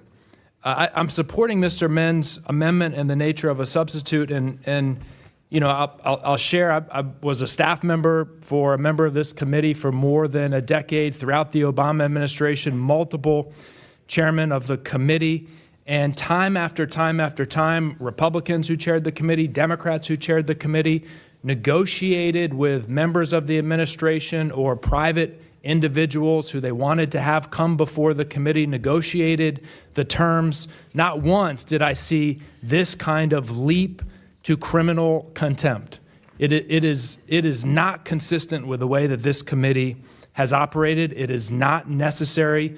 Mr. Men's amendment, or you and the ranking member going to New York and having the transcribed under oath conversation with President Clinton would move our investigation forward. Either of those are better options than pursuing criminal contempt, which would not get us a conversation with President Clinton, would not move our investigation forward, and would not get the survivors the transparency that they're demanding. Thank you, Mr. Chairman. If I may, Mr. Walker, to reply to that, one reason that your counteroffers today don't hold a lot of weight with me is the fact that we never demanded to their attorneys that we ask questions outside the realm of the Epstein investigation. That was never a thing. They have just made that up. So their dishonesty, you know, we've already admitted one lie when they said this wasn't a lawful subpoena. That was in the letter from Bill Clinton and Hillary Clinton to me. They said this is not a lawful subpoena. It is a lawful subpoena. Does anybody disagree with that?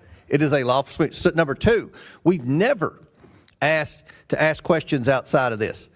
And I'll give you an example. When we were negotiating with Hunter Biden's attorneys, or judiciary was negotiating, we agreed when Hunter Biden came in to talk about the Biden influence peddling and the money that they were receiving from foreign countries, we wouldn't ask about the stuff on the laptop. We wouldn't ask about the stuff in the suspicious activity reports about human trafficking and other things with Hunter Biden. We only asked about the influence peddling, which was what the investigation was. And it's been the same with the Clintons. So if their attorneys are trying to spin out with the media that we wanted to talk about Monica Lewinsky or anything else, that is not true. All we want to talk about is Epstein. That has always been the deal. And for them to say otherwise is a complete 100% lie by the Clinton attorneys. Well, I'm glad to hear that, Mr. Chairman, and I'm glad that the Clintons have agreed to have the conversation transcribed. So it seems to me that the only remaining barrier of the barriers you have identified is you don't want to go to New York. And from my view, this investigation I'm going to New York is important this enough. weekend. That's not a barrier. Go to the moon. Let's have the conversation. You can do it. Chair recognizes who's next. Ms. Stansbury. Thank you. Honestly, I just want to get some clarification because I've heard so many different things here this morning. So, Mr. Chairman, you just said you're willing to go to New York. In fact, you're going to New York this weekend. Is that correct? The committee has released the emails. So No, I'm just you asking can see the communication I'm not between trying the to staff. be difficult. I really just want to understand. Are you willing to go to New York to conduct this interview and deposition? With the committee, with the staff, it's not going to just be, we have negotiated this for 5 months, Ms. Stansberry. No, I'm just asking simple And you're questions. all So are the speaking, question- and they've had 5 So months. is the answer a yes? It sounds like it's a yes. My other question for you is, so it's my understanding that you guys have received both correspondence by phone, email, and from a written letter from the attorneys from the Clintons offering to do this on the record with you, with the staff, with the attorneys. Is that correct? I wasn't paying attention to your question. Okay, we're here pursuant to a motion you brought for contempt, and the claim is that you have made reasonable accommodations and that they have not been responsive. But they have transmitted correspondence to all of the members of the committee, including yourself and all of the members, basically including a letter from their attorneys stating that they have offered by phone, that they have offered by email, and they have offered in a written letter from both themselves and the attorneys to meet with you on the record with the staff to give sworn statements. Is that correct? We have Yes, it's negotiated just for yes 5 or months. no. You all Have they? are trying to create a false narrative. You've had 5 months. You should have gotten to the Clintons before the contempt vote. All I'm asking you is if that's true. And if they weren't losing public opinion, Ms. Stansberry, they would be defying Mr. this now. That's the Chairman- only reason there's negotiations at the last minute. But Mr. Chairman, I'm just asking They don't get if to make those the are rules. We facts. make the rules. The chairman of the committee, we make the rules. But Mr. Chairman, is that the fact? That's all I'm asking. Is that factual? Just to be clear for the public, his staff are advising the chairman to not answer that question. Okay. No, the staff said they couldn't understand what the hell you were saying because you've blabbered for 3 minutes, but go ahead. Okay, Mr. Chairman, let me say it again. Is it true that the Clintons and their attorneys have had multiple conversations with you via phone, via email, and via written correspondence offering to give sworn statements on the record to you and the staff? Just a yes or no. The Clintons said that we could take notes, Mr. Garcia and I. The committee would like to ask questions as well. Are you not in receipt of a letter postmarked from their attorneys yesterday saying that they would give sworn statements under oath? Sworn statements on the record. That's not a record. You're not in possession of the letter that their attorneys sent yesterday to the entire committee. What their letter is stating isn't what you're stating. Okay, well, I'm not going to read the letter. We'll make sure it's available to the public. Although I'm sure But they'll in make any sure case- anything's available to the public. The problem is they've not been truthful, and But Mr. Chairman, the legal standard for contempt is non-cooperation. And so my question to you is, are you making reasonable accommodations? Are you cooperating? Are you in correspondence with them? And this is in direct relation to the motion that was made now for an amendment that essentially would use our civil compliance code in order to get full compliance from the committee. And you're saying you're opposed to it because they haven't complied. But I have not heard you lay out the case for compliance. So why would you oppose civil compliance? Ms. Stansberry, we have been negotiating for 5 months. In the meantime, every other But that's person not has the legal complied with the standard subpoena for that the we've court. dealt with. That's not the legal standard for the court, Mr. Chairman.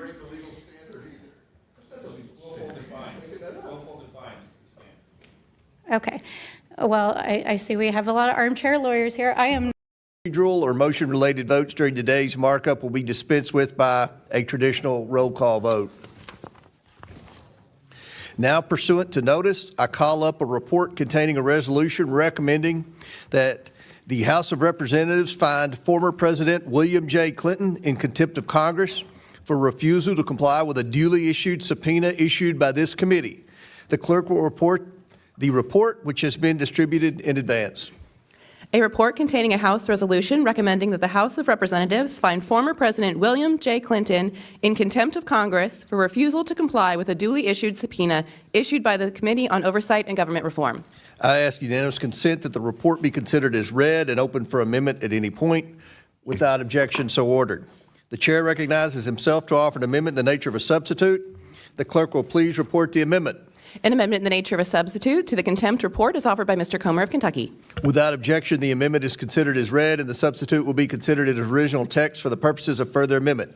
I now recognize myself for 5 minutes for a statement on the report. Today, the House Committee on Oversight and Government Reform meets to advance 2 resolutions recommending that the House of Representatives find former President Bill Clinton and former Secretary of State Hillary Clinton in contempt of Congress for refusing to comply with duly issued subpoenas.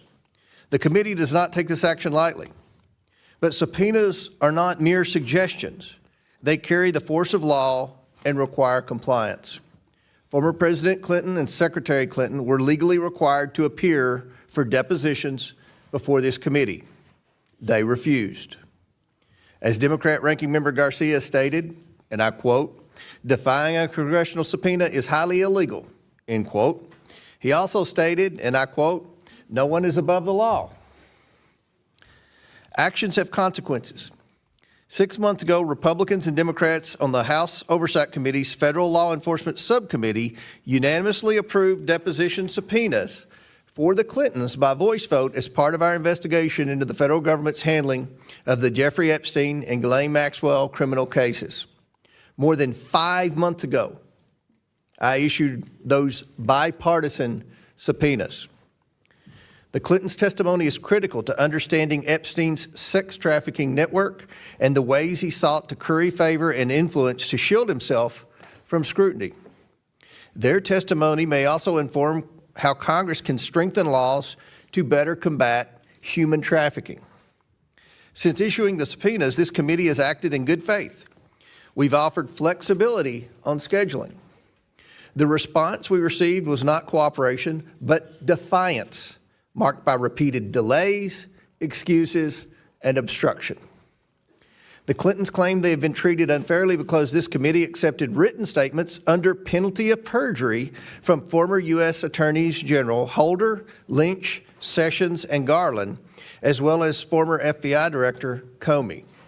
Those written statements were accepted because none of those officials recalled information relevant to the Epstein investigation, nor did they have personal relationships with Epstein. By contrast, the committee required in-person testimony from former U.S. Attorney General Barr and former U.S. Secretary of Labor and U.S. Attorney Acosta, both Republicans, because they possessed information directly relevant to the investigation. The Clintons are in a fundamentally different category. They had documented relationships with Epstein and Maxwell, evidenced by numerous photographs, flight log records, wedding invitations, and other materials. Some of these photos can be seen here. We repeatedly informed the Clintons' attorney that written statements would not be accepted. The subpoenas required depositions. Federal courts have consistently held that witnesses may not impose their own conditions upon the manner of congressional inquiry. Yet the Clintons attempted to do exactly that, submitting brief, bulleted written statements that are neither comprehensive nor responsive to the committee's many unanswered questions.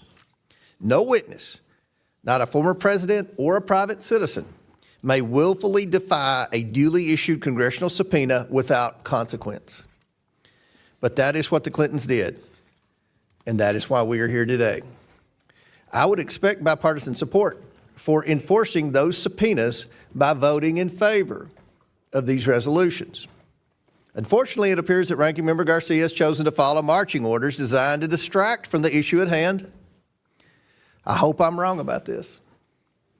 Over the weekend, Ranking Member Garcia made clear that Democrats intend to divert attention from the Clintons by instead calling for Attorney General Bondi to be held in contempt. The difference is clear. Attorney General Bondi and the Department of Justice are producing documents. While the pace is slower than any of us would prefer and must speed up, I believe that much of the delay involves the Department of Justice trying to take care to redact victims' personal information. By contrast, the Clintons have flatly refused to appear at all, despite repeated warnings that the committee would move forward with contempt proceedings. Today, the Clintons must be held accountable for their actions, and Democrats must support these measures or they will be exposed as hypocrites. We must do what is necessary to uphold Congress's investigative authority, which is imperative to the legislative process. And we are doing so to demonstrate to the American people that justice is applied equally to everyone, regardless of position, pedigree, or prestige. I urge my colleagues to support this contempt report. I now yield to Ranking Member Garcia for his opening statement. Thank you, Mr. Chairman. I want to just make one thing clear. Oversight Democrats, from the start of this investigation, have been crystal clear that we're willing to talk to anyone who has information about Jeffrey Epstein and his crimes. And we don't care if they're wealthy, their position, if they're Democrats or Republicans. And we agree, subpoenas issued by our committee must always be respected.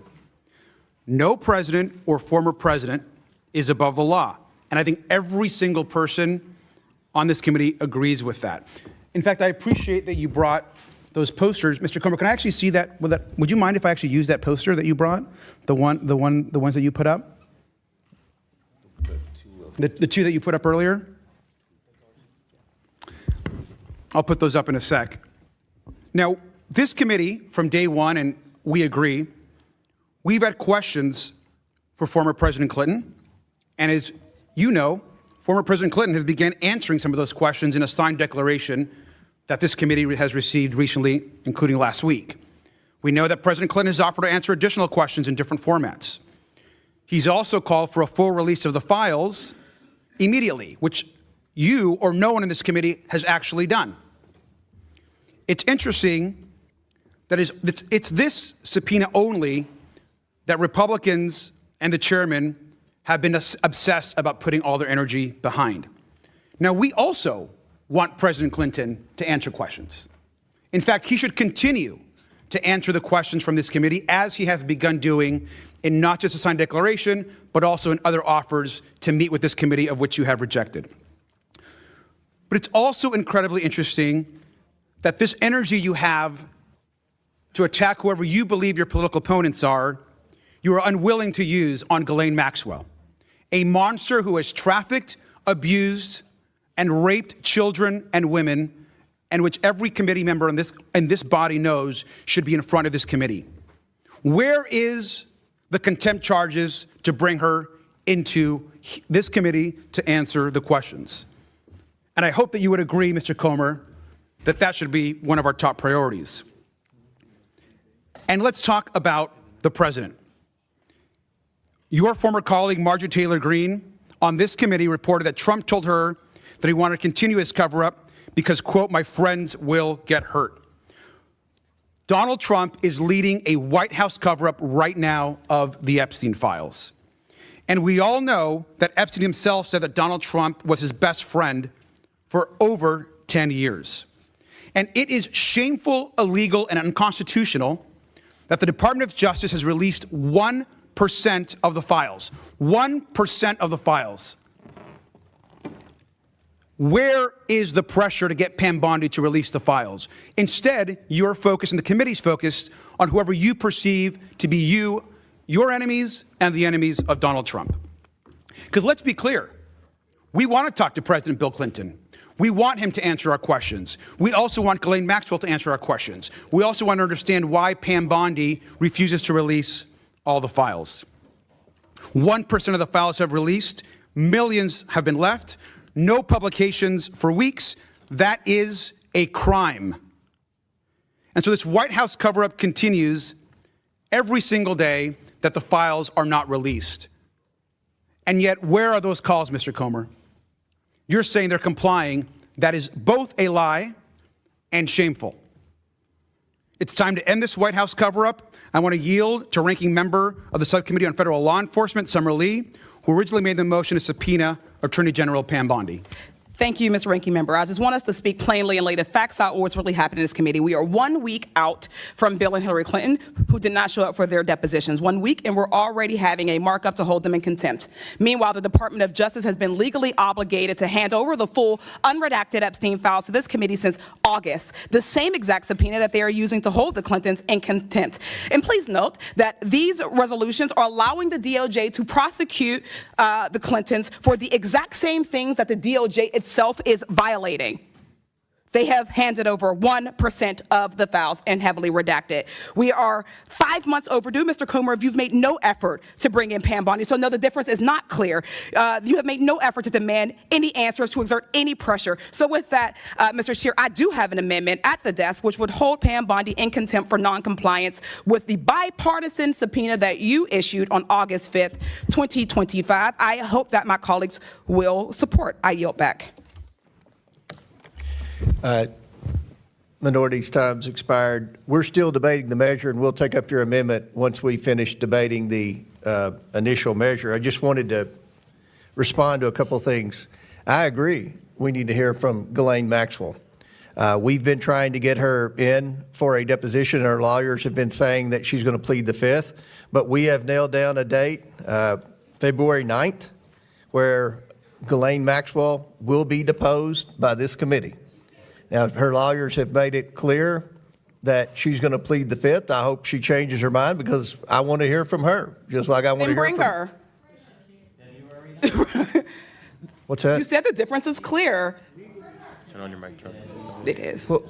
What'd you say? If the difference is clear, the difference here is that they are also trying to negotiate. She said she doesn't want to do it. You have not moved in the same way. So you are actually not applying the same standard here across the board. The DOJ is in the same exact subpoena. Ghislaine Maxwell said she won't do it. Bring her in then. You're out of order, Ms. Lee. You're out of order. So we were going to depose Ghislaine Maxwell, February 9th. Where are the contempt charges, Mr. Chairman? You're out of order too, Mr. Garcia. And we will proceed with that deposition. Ms. Lee said the Clintons just missed their deadline by a week. We have been negotiating with the Clinton attorneys for 5 months. Mr. Chairman, 5 months. Whose time are we speaking on right now? This is my time. This is my time. I recognize myself, so I have 5 minutes. You already had your 5 minutes. All right, well, I'm about finished anyway. I haven't used 5 minutes. I've used about 1 minute. But you used your full 5 minutes, sir. No, I haven't used the 5 minutes, Mr. Garcia. So if, does any other member seek recognition on the underlying bill? Ms. Luna. So I think this is really important for everyone to get context, and also I just actually talked to Todd Blanche this morning. And as we proceed in this committee today, I wanted to give an update, but also to let you all know that Todd Blanche has told me that he's willing to talk to any of you, and I think it would be very important as we proceed with the seriousness of this investigation, specifically pertaining to Jeffrey Epstein, that there's open dialogue directly with the DOJ. When I went to move to hold Garland in contempt of Congress, part of the issue was he wasn't even willing to talk to Congress, period, at least not some of the members that were concerned about some of those audio tapes. But specifically pertaining to the Jeffrey Epstein update. As of right now, what I've been told by Mr. Blanche is that the files, and I think in total it was over 5 million files, actually have finished review at the DOJ. They've had 500 attorneys from NSD, the Southern District of Florida, SDNY, and the FBI basically working on this 6 days a week to get these files appropriately redacted with victim information. But specifically what the hang-up is for the file release is the judge in New York that issued, that made the order from the SDNY's prosecutor's office, Jay Clayton, basically certified under oath that there would be a review to protect some of the victim information. And so that's part of the reason why it has, I guess, been more of a delay. I do think that this information needs to be released, but it's important to provide context that unless we're going to bring in the judge in New York, which I agree with him, I do think that there needs to be a proper review of the documents if it's pertaining to victim information. It's just important to know that context. But I would be happy to, Garcia, I'd be happy to facilitate that phone call, give you his personal cell phone. He said he would actually like to talk to all of you guys. And I would encourage you guys to actually engage in that conversation because I do think this is important. And then also to a last update, I was told, and I've been trying to obtain information of one victim specifically. If you have victims that specifically want their files, they will actually take those names and get whatever files they can to them. So some of the Democrats are working with some of the victims, I'm working with some of them, but it's important to know for context. So I yield my time. Very good. And would you yield a couple of, you got 2 minutes left, but I just want to make clear, like most everyone on this committee, I do a lot of interviews, and I have stated repeatedly, publicly, on conservative networks, liberal networks, and everything in between, that we want the Epstein documents released. And I appreciate the update from Ms. Luna on the progress. They have been complying. We all wish that it was moving much faster, but there are a lot of documents, and if you'll remember the last document dump that the Department of Justice released, there were many people on this committee, on the Democrat side, that were very critical, saying there weren't enough redactions. So they are making triple and quadruple sure that the victim's personal information is redacted. Now, do any other members wish to be heard? Chair recognizes Mr. Mfume. Mr. Chairman, I yield to the ranking member Garcia. Thank you, sir. Representative Luna, I appreciate those statements, but I just want to be clear that is a lie, and here is why. Mr. Blanche said that they've been reviewing the documents since the passage of the law, the Contempt law. We have had a legal subpoena in place since the summer, since July. It's been the job of the DOJ to comply with this law since a subpoena passed the subcommittee of this body. Since that subpoena passed in July, we've received 33,000 documents, of which 99% of them were already public documents. And so when we talk about complying with the law, you have to talk about complying with the very subpoena that this committee actually passed in a bipartisan way. And so Mr. Blanche is talking about the Epstein files law, which we should have received all the documents already per the actual law that was voted on. There has been little to zero production of this committee's requests. And so Mr. Blanche is wrong, and he's not being truthful to this committee and to you. Thank you. Mr. Chairman, I yield remaining time to Ms. Summer, who has the underlying motion, and I know that you said that we would be dealing with that. I just don't think she had enough time to explain her position on it. Ms. Lee? Thank you, Mr. Mfume. I actually do appreciate that. And I would like to really emphasize that 1% of the files is insulting. It's insulting. In fact, when we consider that Pam Bondi herself has publicly stated that the files exist. She publicly stated that she had already given Donald Trump that information. So it is a little bit concerning that you have not moved in the way that you said you would. This type of energy could be well spent on the DOJ. It could be well spent on not just saying that you want us to release the files. You have power here. This markup is evidence that you were never serious about an honest bipartisan investigation, that you always intended to use this as a one-sided political hit job. Because if you had your way, we actually would have recessed this summer before we were able to force that bipartisan subpoena through the Subcommittee on Federal Law Enforcement. So when we think about this kangaroo court and the dishonesty that's happening right here, right? It dishonors the integrity of our committee and the survivors who have put themselves at risk for justice. We all remember the round table where many of us sat and listened to the survivors. We listened to their stories, and one of them spoke and said that she doesn't know if we're good liars or if we're telling the truth. But for the first time, she is hoping that something actually happens here. We left that round table, and Mr. Comer, you yourself said that you wanted to honor those victims, to let Pam Bondi off the hook, to let others who are obviously in those files off the hook is unacceptable. We cannot investigate this fully if we do not have the full files. We cannot see all there is to see if the DOJ is not complying. We cannot move forward. Being in the minority party gives us limited options for actions, and we all must be unwilling to wait if you are not going to subpoena the files. So I thank you, Mr. Mfume, and I yield back. Thank you, Mr. Chairman. I yield back also. Do any other members? Mr. Gosar? Yes, I yield to the chairman. Thank you, Mr. Gosar, for yielding. First of all, let's go back. When this started, everyone was demanding that we subpoena the Epstein estate. That wasn't in the discharge petition, but I issued a subpoena to the estate. When we met with the victims, when we met privately for 2 hours, Ms. Lee was there and Ms. Crockett and, more than half the committee.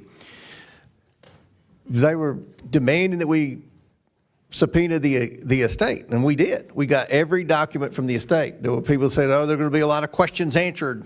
There'll be names and all that. We've subpoenaed every document, every picture, everything from the estate. We never held back. We've been serious. We've all supported the full release of the documents. As I've stated many times publicly, we wish the process was going quicker. That's a lot of documents, a lot of redactions, a lot of eyes have to be put on this. So the Department of Justice is complying. Now, with respect to Maxwell and the Clintons are not treated differently. Maxwell was always, she was willing to appear, but made very clear she would take the Fifth Amendment. The Clintons refused to appear. The Clintons refused to appear.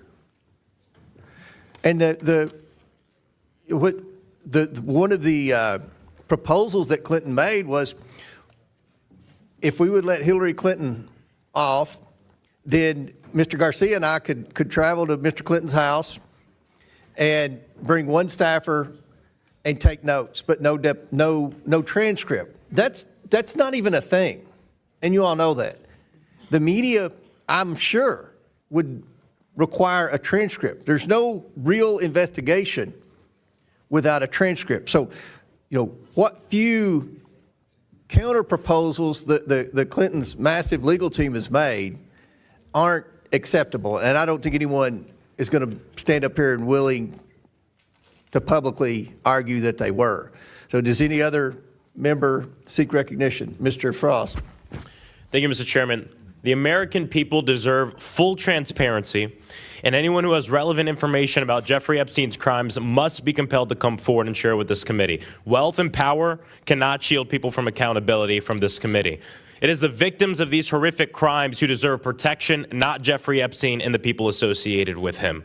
We all agree we want to hear from former President Bill Clinton, but committee Republicans have failed to conduct a serious investigation. For instance, they refused to hold Attorney General Pam Bondi in contempt for failure to release 99% of the Epstein files on a bipartisan law that we all passed on the House floor, and B, that had a deadline.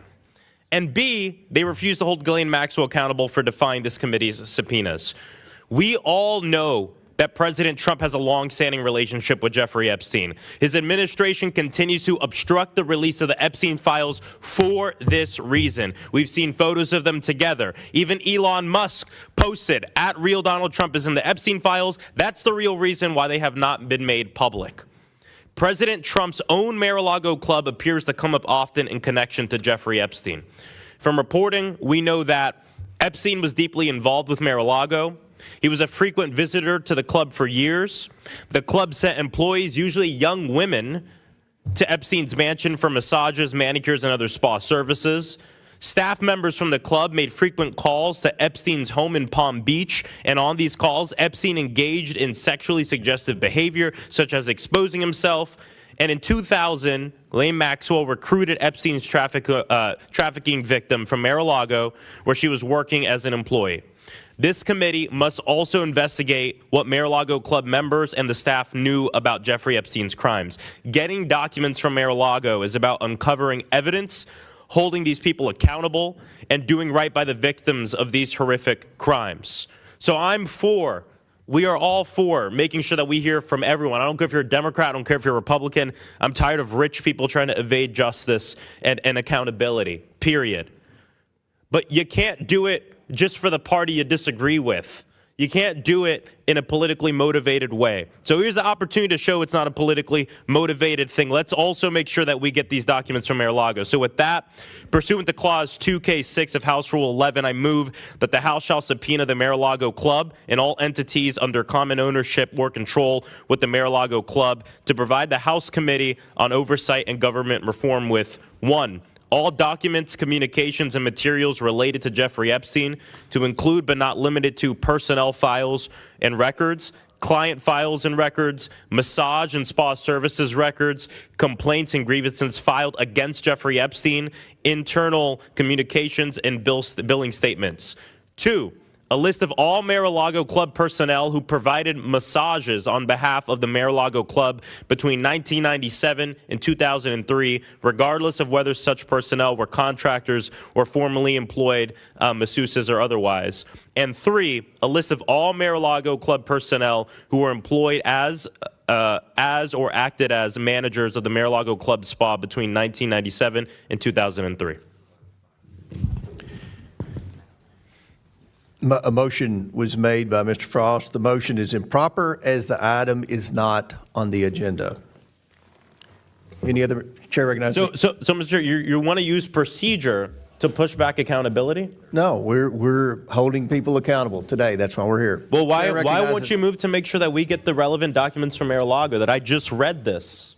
And you're saying it's because it's not on the agenda that we can't move forward with this? You have full discretion of this committee to say, you know what, let's have a vote in a bipartisan way to say we want the documents from Mar-a-Lago. I don't have full discretion. It's in the rules. We vote on a rules package at the beginning of You're every able Congress. to say right now that we can vote on this. We cannot vote on it. It's in our rules. We'll be breaking our rules.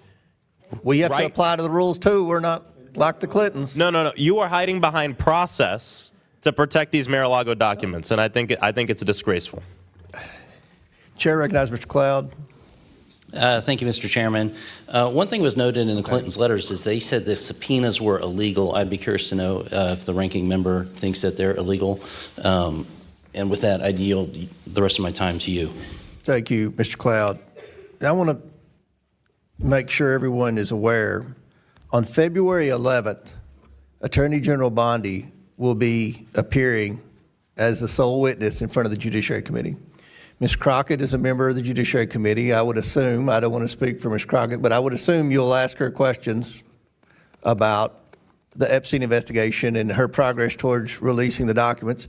Mr. Massey is a member of the Judiciary Committee. He's already stated publicly he's going to spend his 5 minutes asking the Attorney General about the Epstein documents. So the Attorney General is slated to be in front of Congress, and I'm pretty confident that just about everybody on that committee is going to ask the Attorney General where we are with the document production.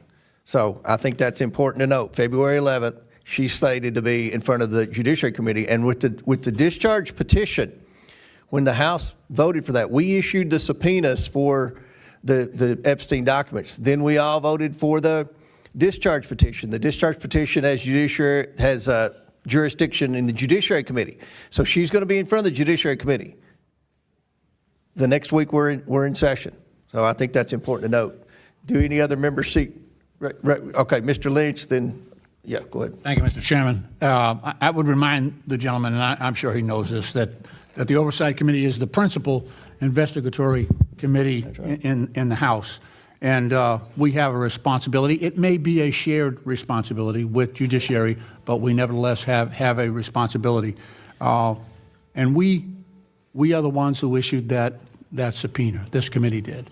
We are the ones who sat with the victims, right? We looked them in the eye, including the Speaker of the House. We looked them in the eye, these women who have been struggling to get justice for many, many years, and we promised them, every member of this committee, we promised them that we would do everything under our power to make sure they finally receive justice. And here we are today. Now, with millions and millions of documents requested back in August, we've still received, 1% of the documents. This is evidence of wrongdoing in many cases. And yet we're allowing Attorney General Bondi to to obstruct justice, basically.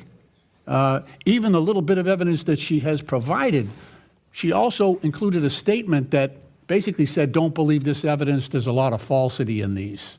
I mean, I have never seen an attorney general in this country provide evidence and then give an opinion on that evidence to the legislature, to the Congress. That is unheard of. But it shows her willingness to do whatever she can to obstruct justice from being delivered. The second thing I want to say is if we are truly interested in getting information relative to this investigation, there should be some underlying basis for that. And I have reviewed all of the evidence that's been made available so far. I find nothing that points to Secretary Clinton in this at all. Yes, she was Secretary of State at one point, but the information that we're trying to get with respect to Secretary of State is available from any Secretary of State that served in that office with respect to trafficking. So there is no direct reason, no direct evidence to point to Secretary Clinton in any of this, and yet while those millions of documents are being denied us, we're pulling someone forward, I think, for the point of embarrassment, public embarrassment, and because of ill will on the part of the president to bring her forward for embarrassment, but not for the purpose of gaining helpful information for this investigation. Mr. Chairman, I'll yield the balance of my time to the ranking member, Mr. Garcia. Thank you, Congressman Lynch. Mr. Comer, I just want to be just pretty clear about two things, and one particularly something that you said. Let me just start by saying that you noted in your comments that your concern and your biggest concern was the issue of the transcript. And I want to just go back really quick because you and I share respect for subpoenas. Mm-hmm. You and I share that we want the former president to answer questions. Is that correct? Correct. Great. And so does every other member of this committee. We want the former president to answer questions of this committee, and we want not just the former president, but everyone to follow subpoenas of this committee. So let's agree on that. But to be clear, President Clinton, the former president, has submitted a signed declaration. He's offered to sit with you and me and answer questions. He's offered to have staff in the room to transcribe and be there while those questions are being answered. And his request was to do it in a dignified way. Your concern, as you brought up in your last comments, was that he was unwilling to do a recorded transcript. That's actually also not true. And to be clear, there's been public reporting, including in articles that came out over the weekend, that they have not ruled out a recorded transcript. I want to ask the president questions. Chairman Comer, I want to ask President Clinton questions. Don't you? That's why we're here. I want to ask President Clinton questions and a recorded transcript and with our members of our staff. Would you like to do that also? May I make a comment on the transcript? They have not agreed to a transcript. Staff notes are not equivalent. They've actually made public reporting. So they're wanting me to make note. They said, okay, Comer can take notes, but they've called us all liars, and you know how the Clintons have gone on offense, and look, they don't get to make the rules. We make the rules. Can I have the rest of my time back? Yeah, go Okay, ahead. thank you. I want to be clear because this is an email actually that from the Clinton lawyers. You have this actually. To be clear, at no point were we opposed to the creation of a record of the interview, which is why we offered to allow the note takers previously. They go on. You have this email, sir. So I guess my question to you is, do you want to sit down and ask President Clinton questions? Actually, can I have my time back? Will the ranking member yield to a question? We'll recognize Garcia, then Mr. Donald will be next. So thank you. So my question to you, Mr. Comer, again, is if we want to actually ask questions of President Clinton, of which those of us in the minority want to do, then let's get him in. Let's negotiate a recorded transcription of that interview to further our investigation. I thank you for the yield, Mr. Lynch. Time's expired. Chair recognizes Mr. Donalds.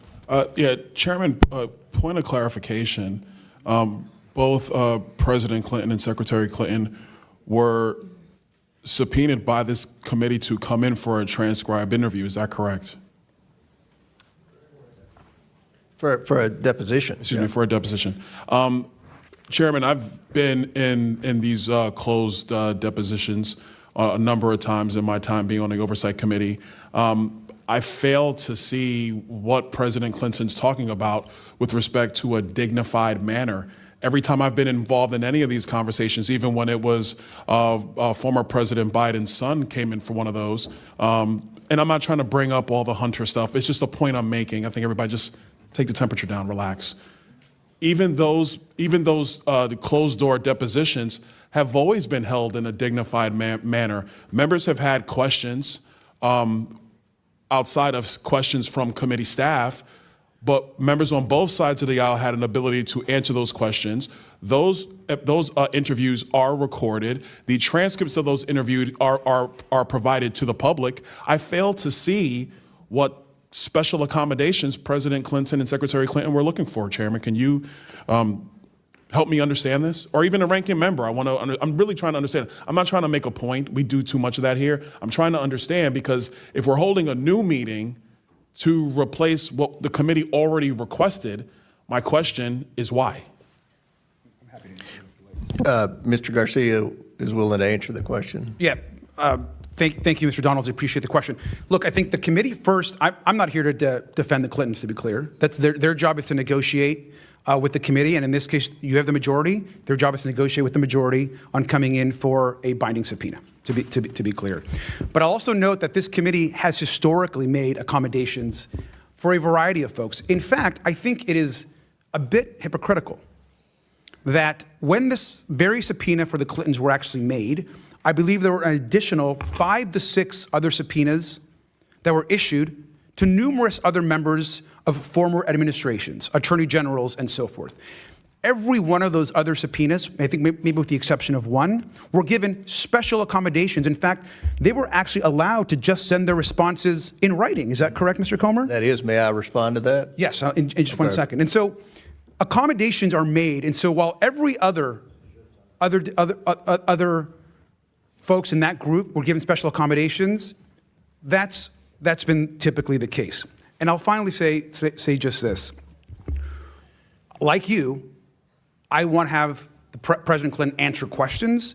I think they are trying to negotiate that with the majority, and they have been clear that it being transcribed is not an issue. They have not ruled that out. And so let's negotiate with the Clintons, and let's get them to answer our questions. I mean, Chairman, since I guess we're on my time, and by the way, ranking member, thank you for that. I appreciate that. Chairman, you were mentioning you were going to inject your commentary with respect to special accommodations that have been made for previous witnesses.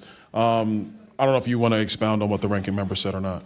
I would love to. So, first of all, you talk about ongoing negotiations. We have been negotiating for 5 months. This is clearly a stall tactic, hoping that the time clock runs out and the House flips and that you all let them off the hook.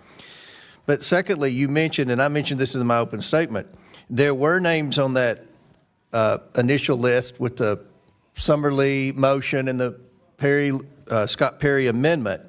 Attorney General Holder, Lynch, Sessions, and Garland, as well as Comey, they all complied and had written statements under the penalty of perjury that they had no knowledge of anything with Epstein, that they weren't directly involved in the investigation and basically had no personal relationship.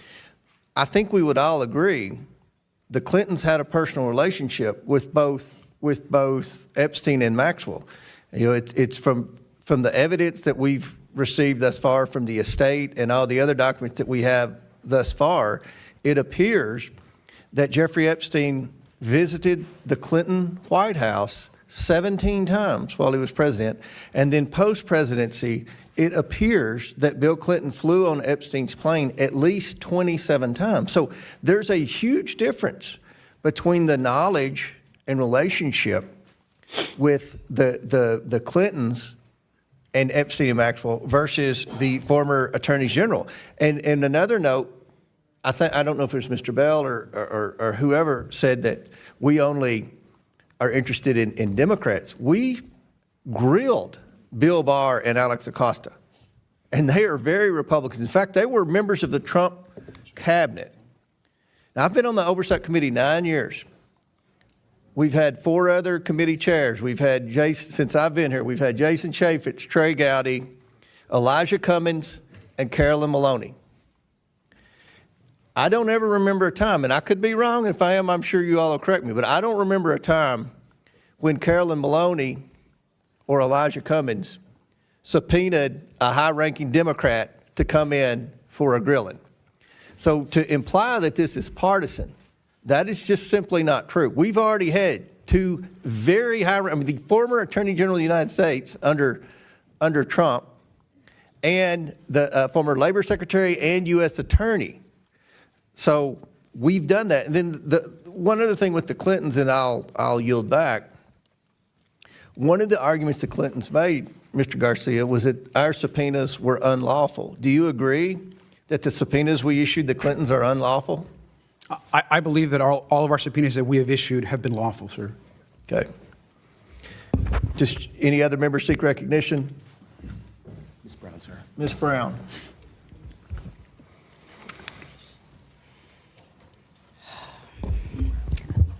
Ms. Brown. Thank you, Mr. Chairman. It's clear to me that the purpose of this meeting today is just to continue this committee's agenda of political theater, plain and simple. Democrats have been very clear, abundantly, repeatedly, and without room for ambiguity. We want to hear from anyone who has information about the Epstein crimes. And yet, when former President Clinton and former Secretary Clinton offered to cooperate with this committee to submit sworn statements, to provide what they know, to engage in good faith, the majority said no. And that's what brings us to why we are really here today. The majority is rushing to hold in contempt 2 private citizens who have demonstrated their desire to cooperate with this committee and who have called for the release of every file on Jeffrey Epstein, all while the Department of Justice and Attorney General Pam Bondi are breaking the law in plain sight. Here are the facts. The DOJ was required by statute to release the Epstein files by December 19th, 2025. The deadline has passed by more than a month. And what have we received? 1%. 1% is not compliance. 1% is not transparency. 1% is a cover-up. What about the 1% they actually release? We've seen redactions that are extensive, unusual, and very likely illegal. And what's more, the Epstein Files Release Act, passed by supermajorities in this Congress and signed into law by this president, required the DOJ to send a report to Congress by January 3rd, 2026. More than 2 weeks later, what have we received from the DOJ? Nothing. So if my colleagues on the other side of the aisle were really serious about uncovering the truth and government and accountability, we would be demanding answers from the administration. We would be demanding answers from Attorney General Bondi. We would be demanding the release of the 99% of the Epstein files still sitting at the DOJ. So I have some very simple questions. Where is the subpoena for Attorney General Bondi? Where is the hearing on DOJ's failure to comply with the Epstein Files Transparency Act? Where is the accountability for the redactions page after page after page? This vote feels less like oversight and more like a distraction. A distraction from the DOJ's lawlessness, a distraction from a broken promise of transparency, a distraction from the embarrassment of a co-equal branch of government choosing complicity over accountability, and a distraction from survivors who deserve this truth. If this committee is serious, then we must hold the Department of Justice accountable. Release the files, all of them, and stop playing politics with justice. Survivors deserve better. And with that, I yield the balance of my time to the ranking member. Thank you, Representative Brown. I just want to Chairman, I want to just respond to something that you said. I think it's important. First, I just want to read the folks of who the subpoenas you have chosen not to enforce. Alberto Gonzalez, who we subpoenaed on that same day, I believe you did not enforce. Eric Holder, of course, former AG, did not enforce. Loretta Lynch, you chose not to enforce. Jeff Sessions, you chose not to enforce. Merrick Garland, who I think it'd be important to have answer questions, you chose not to enforce. Robert James Comey, you chose not to enforce. In fact, I have Attorney General Gonzalez's letter. It says, "Dear Chairman Comer, this letter is to confirm that consistent with my conversations with the committee general counsel, I have no present memory or decisions or conversations related to the investigation and prosecution of Epstein matter during my tenure as U.S. Attorney General." He, of course, was the Attorney General when the whole Alex Acosta U.S. Attorney matter was in front of a critical time in this investigation. Now, you chose not to enforce that because you mentioned that this letter is under penalty of perjury. The declaration that Clinton's also made and sent to you to answer some of those questions were also under penalty of perjury. I just want to clarify that. And then with the remainder of my time, Mr. Chairman, I think it's important to note that you've talked a lot about the importance of our subpoenas and that we should all support this committee's subpoenas. And I agree with you, sir, and I want to hear from the Clintons. It's also important to note that we have members of this committee, Congressman Jim Jordan, Congressman Andy Biggs, Congressman Scott Perry, who are obviously very outspoken, which we like to engage with. Now, they're not here, and that's okay. Now, you also know, sir, that all three of them defied legally binding subpoenas issued by the January 6th committee relating to their efforts to overturn the 2020 election. So we should be clear that the majority chooses to be very selective on which subpoenas they want to enforce or talk about. We have members of the majority that themselves have defied subpoenas. So once again, I ask you, Mr. Chairman, let's ask President Clinton the questions that we have. Let's have him come in and testify in a way that we can negotiate, and let's get all the release of the files done immediately. Thank you. Would you yield? Could I respond to that? Sure, I have no more time, but I'm happy to respond. So you say we didn't enforce the subpoenas. We did enforce.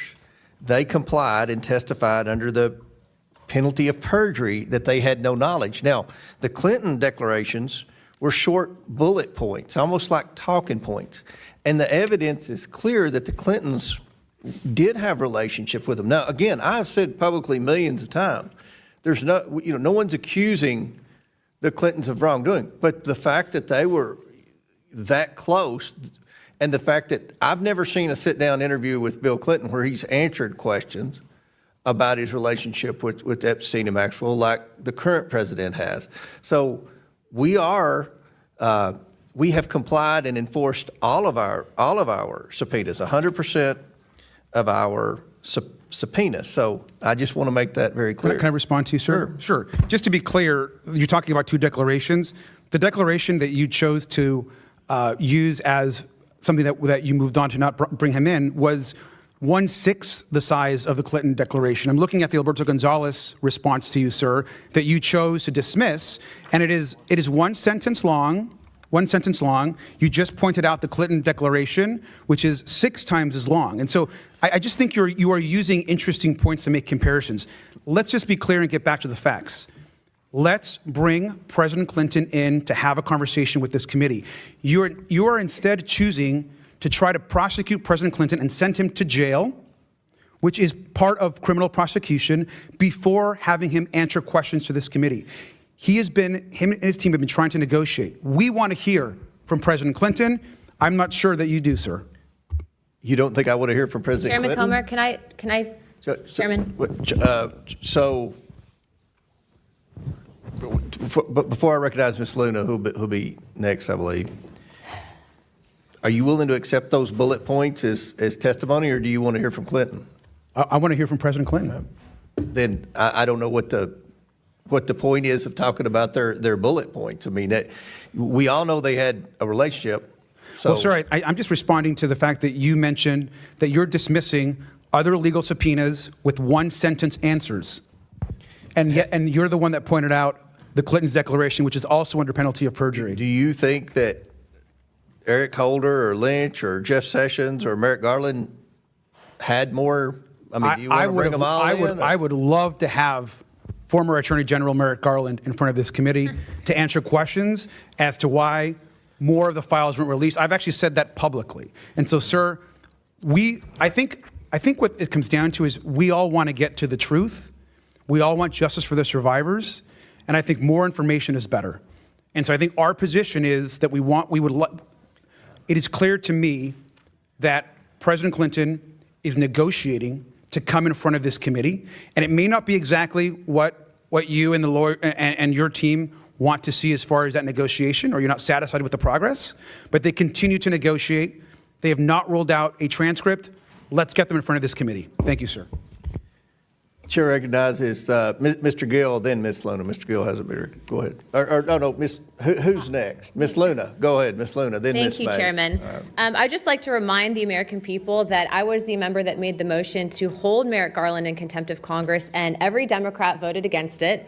And in addition to that, 3 of my Republican colleagues voted against it, one of which did not come back because his voters decided that he was too swampy for them. So Okay. I'd just like to point that out. But aside from that, Ms. Luna, it's been pointed out to me you've already had 5 minutes. Somebody will probably yield you some time, so I've got to. if I could just finish real quick. If we're looking to see why the files have not been released yet, look no further than the judge Engelmeyer, I'm sorry, who's Ms. actually been Luna. responsible I'm sorry. for If denying someone can O'Connor yield and you some Massey's time. special counsel. I'm just saying, I'm making a point. All right. So this is all political So we haven't games recognized the Republican on this. Ms. Mace, do you want to be recognized? That would be great, Mr. Chairman. I have a number of documents I would like to enter into the record this morning with unanimous consent. First of all, I want to ask my colleagues on the other side of the aisle to stop playing politics with justice. Not a single one of you voted for your own party to be held in contempt. I'm the only member of this body, of this committee, that has held both Republicans and Democrats alike in contempt for defying a congressional subpoena. So the hypocrisy is real, and I don't want to hear anyone on the other side of the aisle say no one is above the law here on this. We're talking about human trafficking, sex trafficking. We're talking about children, girls as young as 14 being assaulted, being trafficked by wealthy and powerful people. This is not political. This is personal. This should be nonpartisan. We should be working on this together. And it's incredible that we're politicizing rape, we're politicizing sex trafficking, we're politicizing this entire Epstein thing. And it just, as a survivor, I'm telling you, it should not be.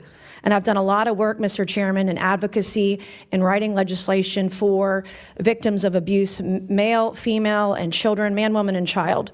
South Carolina, my home state, Mr. Chairman, has a huge problem with all sorts of violent crimes, but sex trafficking in my state is up by over 400%.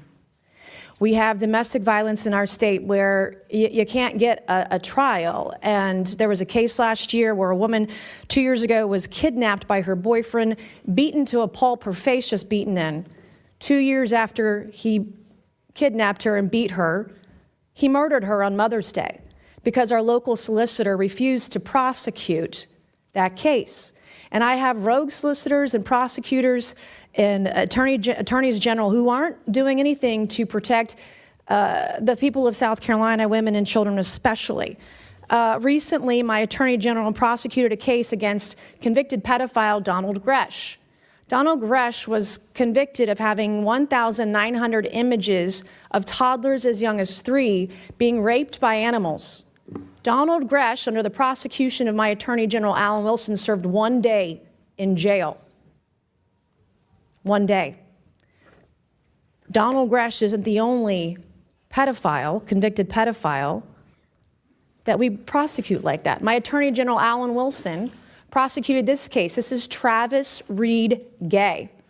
Well, the other thing, too, is that Donald Gresh, he was facing 60 years in jail, got 1 day. Travis Reed Gay was facing 70 years, 7 charges and 70 years in jail in South Carolina. My Attorney General prosecuted this case. He pled guilty in November, didn't serve any time. He got probation. He violated his probation 11 days later, and if he violated his probation, he was to serve time in jail. The magistrate or judge, probably didn't have a law degree, let him out hours later. He has not served any required time for this kind of thing. And I did a press conference with a bunch of moms, over a dozen moms last week in Charleston, South Carolina, and there was a local media blackout.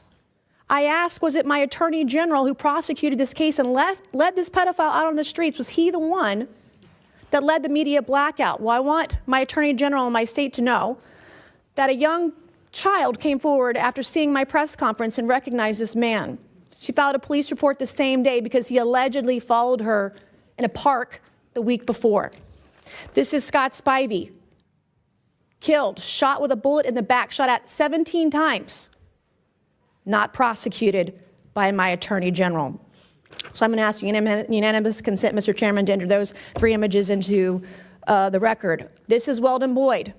This is Scott Spivey's killer who shot him in the back and has never really been investigated or prosecuted for that killing in South Carolina. I would like to enter that into the record, Mr. Chairman. Without objection, so ordered. This is Logan Federico. She was executed a year ago, yesterday to the day, by a man named Alexander Dickey. Alexander Dickey was a convicted criminal. He had 39 arrests, 25 felony charges. He executed this beautiful 22-year-old daughter of Stephen Federico in cold blood after stealing a gun. If her killer, Alexander Dickey, hadn't been let out by a rogue magistrate or judge or a prosecutor or solicitor that didn't care, she would be alive today. Mr. Chairman, I would like to enter her image and her killer's image into the record. Without objection, so ordered. I have another image. This is Eric Bowman. Eric Bowman beat his wife and has been alleged and is being investigated for other abuses against women and potentially underage girls. He was just let out free, Mr. Chairman, out of jail in South Carolina. He is a predator. I have reported him to law enforcement. He's under investigation, but I have written bill after bill about predators like Eric Bowman, about voyeurism, about these sort of criminal sexual allegations. I would like to enter his image into the record. Without objection, so ordered. I have 2 more. Can we get it? Your time's expired, but I'll recognize you for a UC later on, because I want to make sure everybody stays within their 5 minutes. Chair recognizes Mr. Bell from Missouri. You know, first and foremost, I think we're doing a disservice to the victims in this case when we refer to it as the Epstein files. It's sex trafficking evidence, and let's call it what it is. And as a prosecutor, we prosecuted these kind of cases when I was DA back home in St. Louis County, and I met with every single victim and victim's family because I wanted them to know that I was here for them, and I thought it was important that we look them in the eye and let them know that we're going to do everything we can to bring them justice and treat them with the dignity and respect that they deserve. And this is no different. That said, I think in D.C., what I've learned in my 11 months here is that this D.C. disease that of staying in this partisan bubble is something that you have to continue to be aware of so that you don't fall into these same hypocritical traps. And I talked to Jamie Raskin because I just wanted to get some perspective on the law. And when we talk about the legal analysis, first and foremost, you can't read a statute. You learn this in constitutional law first day. You can't read a statute and understand the law. You have to understand how it's interpreted by the courts. And the courts have been clear that if there is negotiations, that does not meet the threshold for criminal contempt. And the examples are clear on that. When Steve Bannon was held in contempt, he did not negotiate, he did not reply, he did nothing. Meadows, when he started to reply, then Trump told him not to, and then he ceased with his communications with this body. And so in this case, I agree 100% with our ranking member.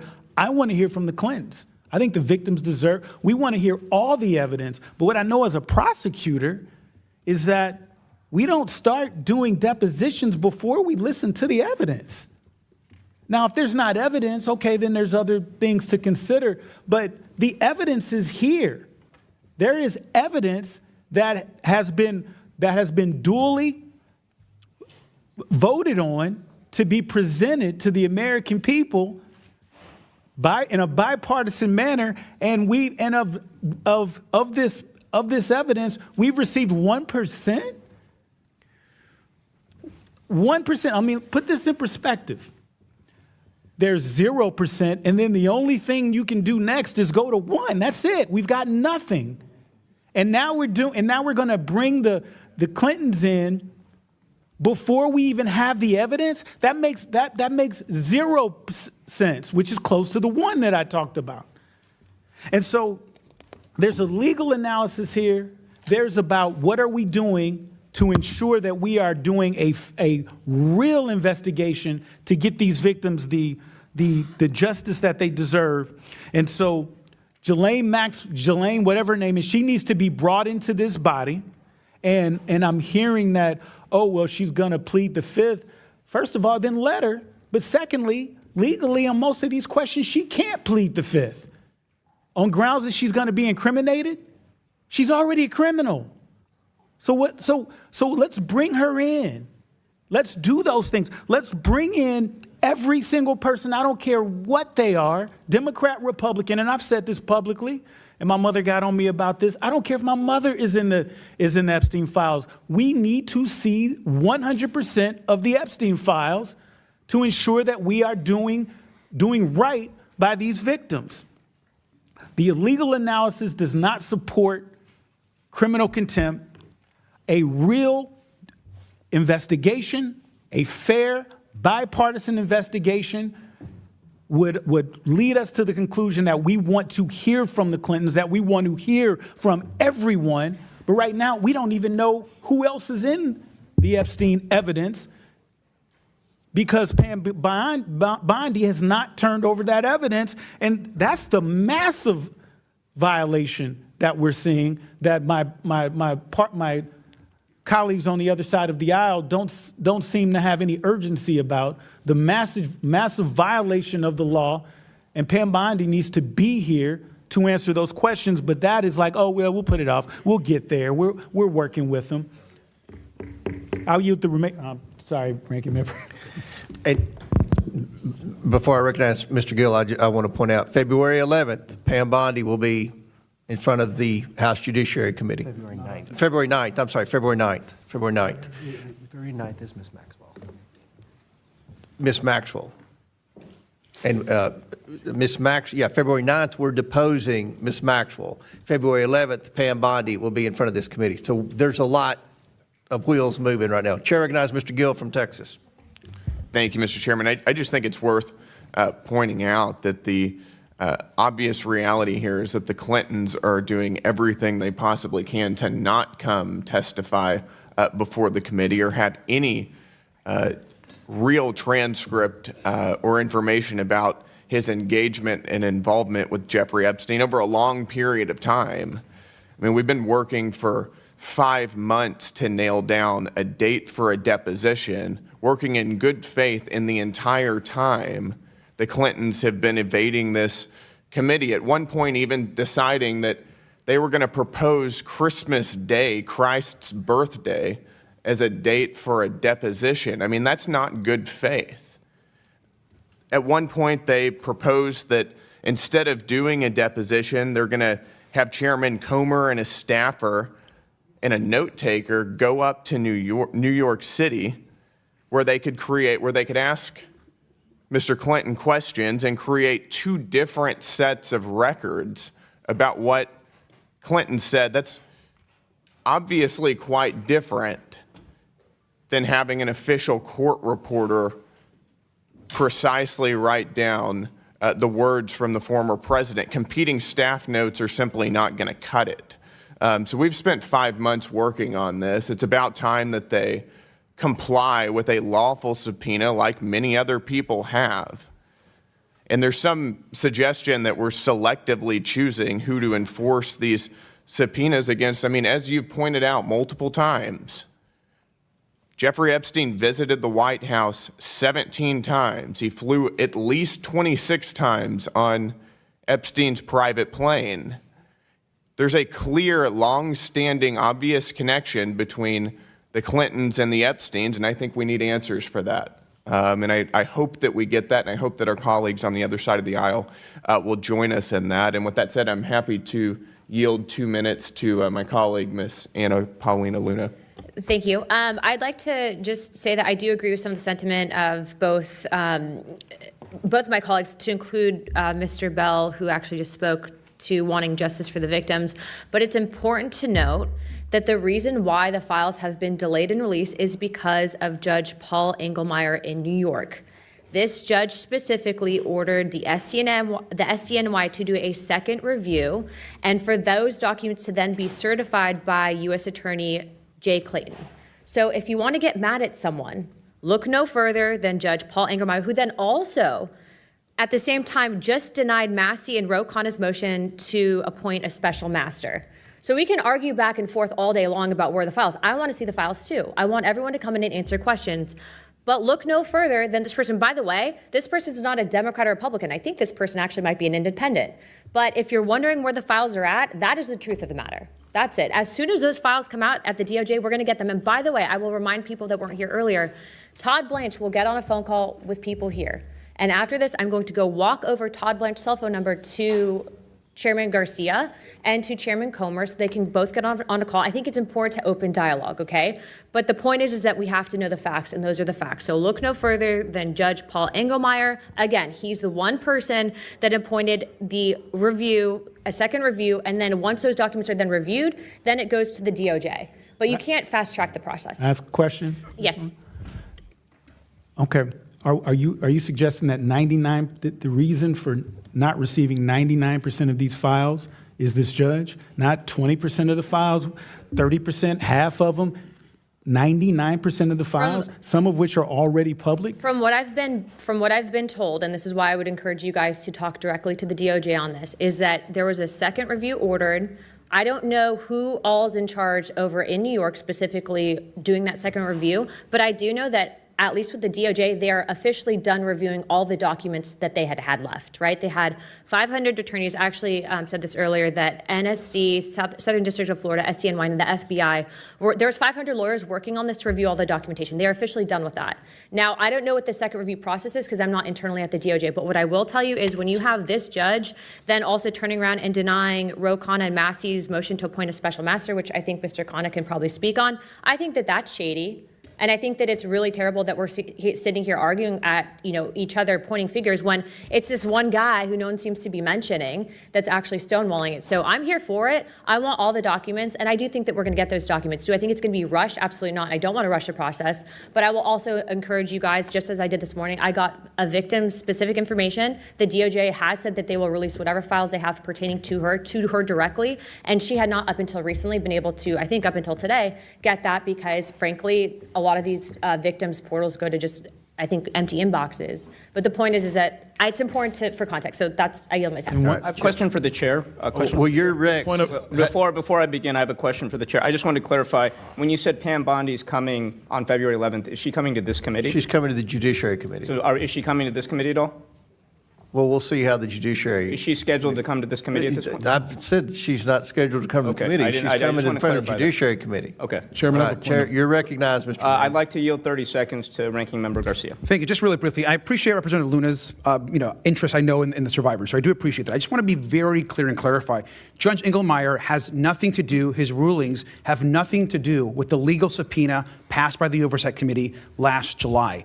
Pam Bondi and Todd Blanche and the DOJ have been in defiance of a legal subpoena of this committee that has nothing to do with the Khanna-Massey law that keeps getting referred to. And so when you're saying that Judge Engelmeyer is the reason, that is actually not the case as it relates to the subpoena. And so they're still violating the law and have been since July, to be clear. Thank you, Mr. Min. Thank you. And I just want to begin by echoing the comments of my colleagues on both sides of the aisle. As someone who spent my career as a lawyer, as a prosecutor, as a law professor, the rule of law is important. No one should be above the law, including presidents and former presidents, and congressional subpoenas are an important part of that rule of law.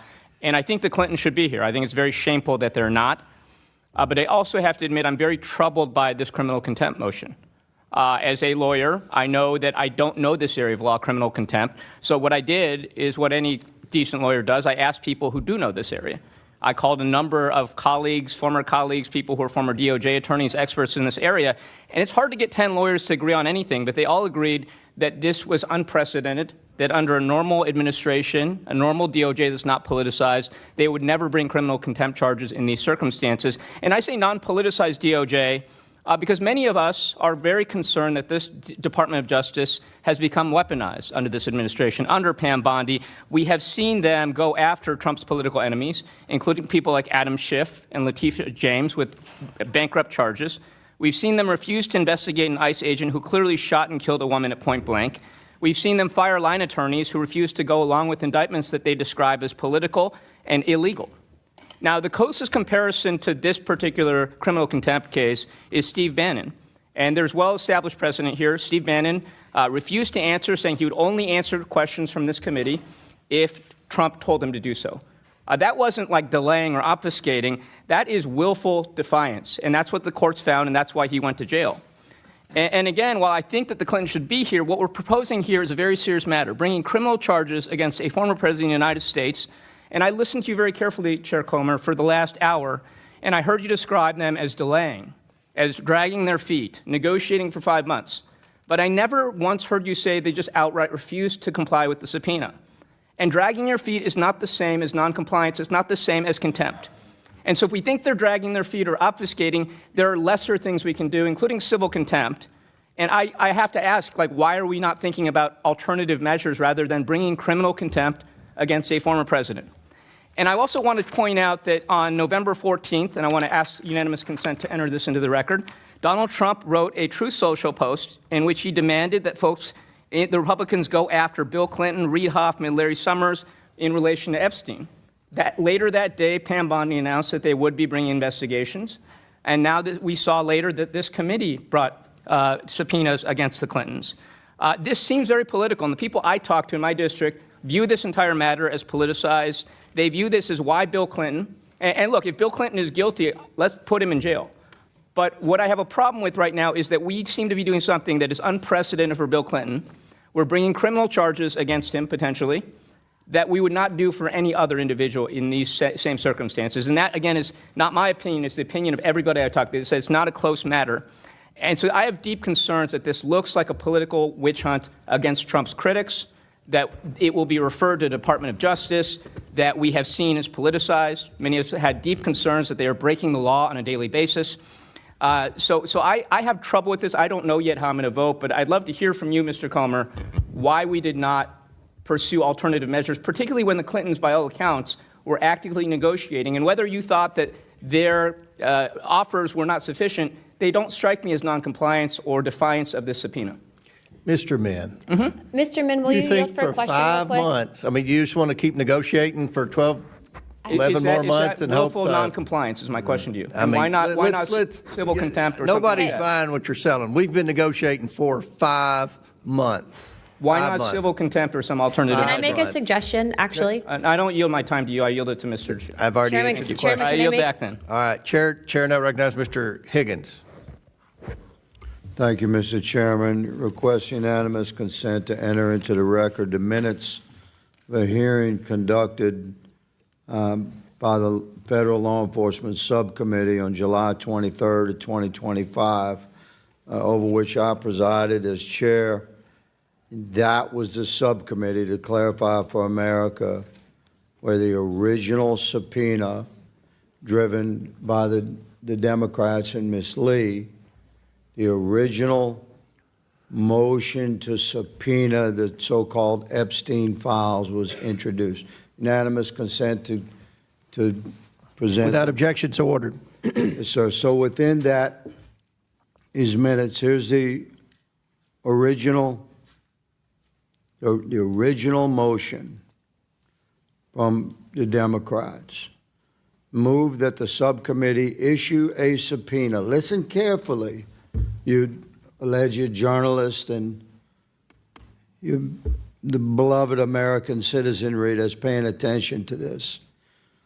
Move that the subcommittee issue a subpoena to the Department of Justice for the full, complete, unredacted Epstein files to be delivered concurrently to the majority and minority of the Subcommittee on Federal Law Enforcement of the Committee of Oversight and Government Reform. That's it. That was the motion presented by the Democrats. That motion immediately struck me as very poorly written because it had no recognition of recognizing and adhering to the existing long-standing criminal justice procedure designed to protect the innocent. It had no timeline. There was no timeline mandated in their own motion that would force the DOJ to comply with said timeline. There was no mandate for a particular percentage of release. There was no prohibition for actions in performance of compliance with their motion, which would become a subpoena from the Oversight Committee. It was not even the identification of Epstein. It just said Epstein files. Epstein who?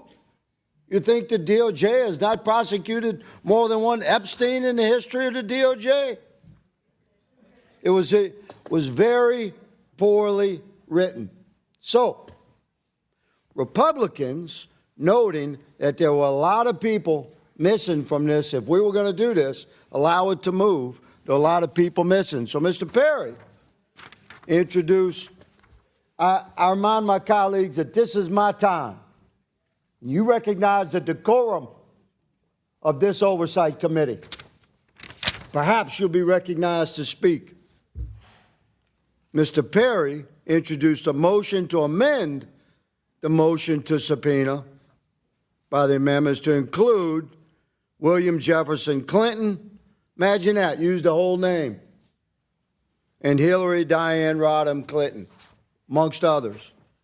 But of everybody on Scott Perry's list, the most defiant has been the Clintons, and the Oversight Committee has been very patient. I submit for the record, unanimous consent, I ask Mr. Chairman, the actual subpoena produced on August the 5th, at a hearing on July the 23rd, the subpoena was produced on August the 5th. Without objection to ordered. Everyone has essentially complied to the wishes of the committee. And who's in control? We are. With a majority, we determine. The most defiant has been the Clintons. That's why we're here today. Back in July, after Scott Perry introduced an amendment to the Democrats' motion expanding the list to include the Clintons and others, including Republicans, Ms. Mace introduced an amendment to the motion to subpoena, saying, I move to amend Ms. Lee's motion to include the redacting of names of victims and any personally identifiable information of said victims and any possible child sexual abuse materials. And the subpoena itself, and I'm closing, Mr. Chair, the subpoena itself stated that the DOJ is to provide all the material requested and recognizing redactions required by law. So you're talking about 1 million documents. It takes time to redact 1 million documents. But the DOJ is performing and is delivering, and the Clintons are. I'll give Walkinshaw an extra minute. Thank you, Mr. Chairman. But before we go to Mr. Walkinshaw, Ms. Mace has 2 more unanimous consent requests, and I'm going to give Mr. Walkinshaw an extra minute if everyone's okay with that. Ms. Mace? Thank you, Mr. Chairman. I want to thank my colleagues, too. The whole Epstein saga and working with people on both sides of the aisle on the Epstein files and working with the victims has been extremely enlightening. Yeah, This doesn't sound like unanimous consent. Can you present the unanimous consent? Oh, here's the unanimous consent. Okay. Through the Epstein thing, this is a tweet that I did about judges. I learned that, not all the judges have been forthcoming with information and files. I tweeted out on November 28th, impeach corrupt judges, especially South Carolina judges. I've done this about a dozen times or more. I'm guilty as charged. The last week an attorney named Robert Murding. I would like to enter his image into the record too. Without objection, so ordered. He is trying to hold me in contempt and told a judge should be thrown in jail for, among other things, tweeting out that judges should be held in, that judges should be impeached. This is what happens to survivors. This is what happens to victims. And I'm sorry. I would like to enter my predator bill into unanimous consent as well. Without objection, so ordered. And Thank you. All right, thank you. Chair recognizes Ms. Walkinshaw for 6 minutes. Thank you, Mr. Chairman. I'll restate what others have said, which is that anyone who has information relevant to our investigation, including President Clinton, should talk to the committee, and I'm glad that he's agreed to do so. I have read, Mr. Chairman, that one of the sticking points in the negotiation between you and the Clintons' lawyers has been your demand that questions be asked about non-Epstein related issues. And it surprised me because I'm sitting here today listening to your intense interest in understanding more about the Clintons and their relationship with Epstein. So I'm curious why you have for 5 months demanded that you and other members of this committee be able to ask questions unrelated to our investigation of the Epstein files and Epstein's sex trafficking. And I'm happy to yield, Mr. Chairman. I don't know what you're talking about. Everything that we've pertained to with respect to the deposition pertains to the Epstein files. Okay, so you haven't demanded that the conversation, the questions be limited to the Epstein files. The staff attorneys are communicating with the Clinton attorneys. That's the communication going back and forth.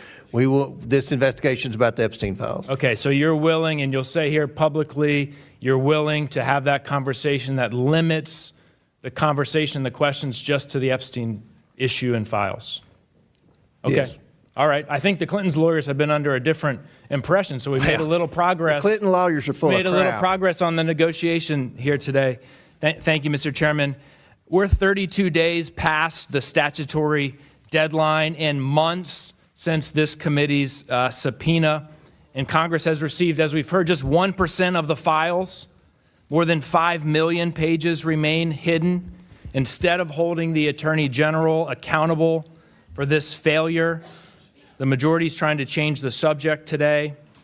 Frankly, I find it insulting. We have to bring our attention back to the people who should be our focus, the survivors of Epstein's horrific sex trafficking operation, the women and girls who were exploited, abused, ignored for years. They deserve the truth, transparency, and justice without delay, without excuses, and without any political protections for the powerful or the wealthy.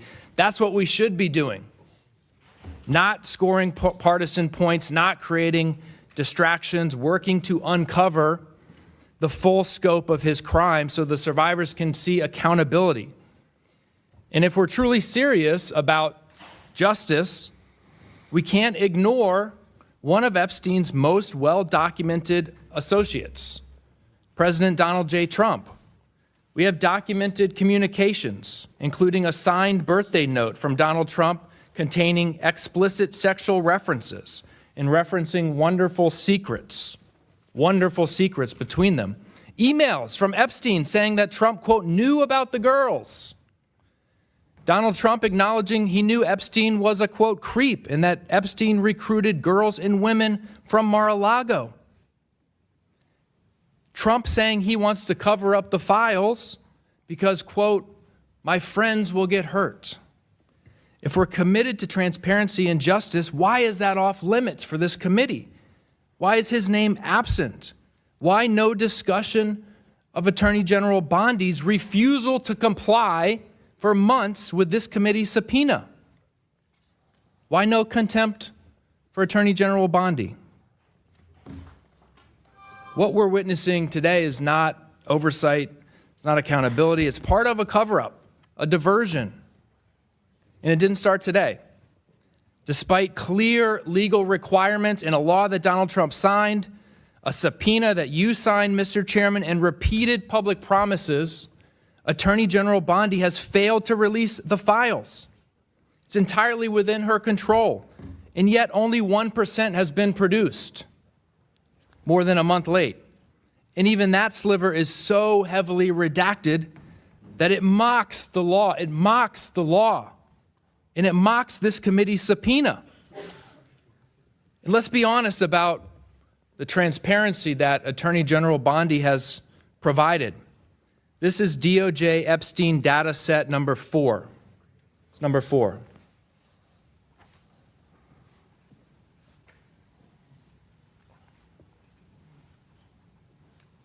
Data set number 4. This is part of the 1% that folks have been talking about this today. I'll close with this. Attorney General Bondi and the Trump administration missed their deadline.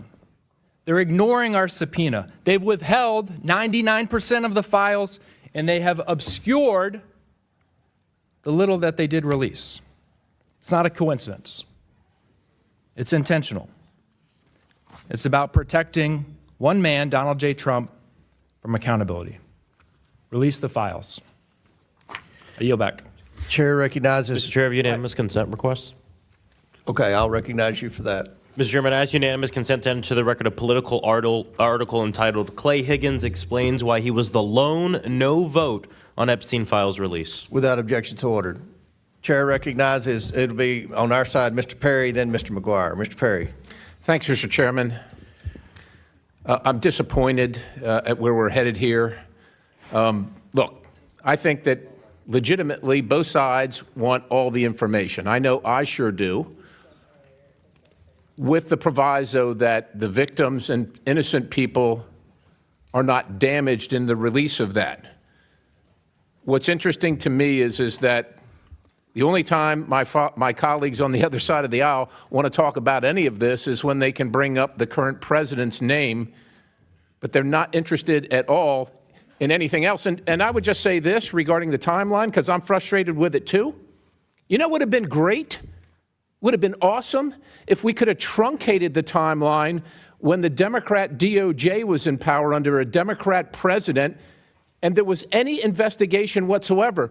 Ladies and gentlemen, my friends on the other side of the aisle weren't interested in these victims at all when they could have done something about it. Nary a word was said, and certainly nothing was done.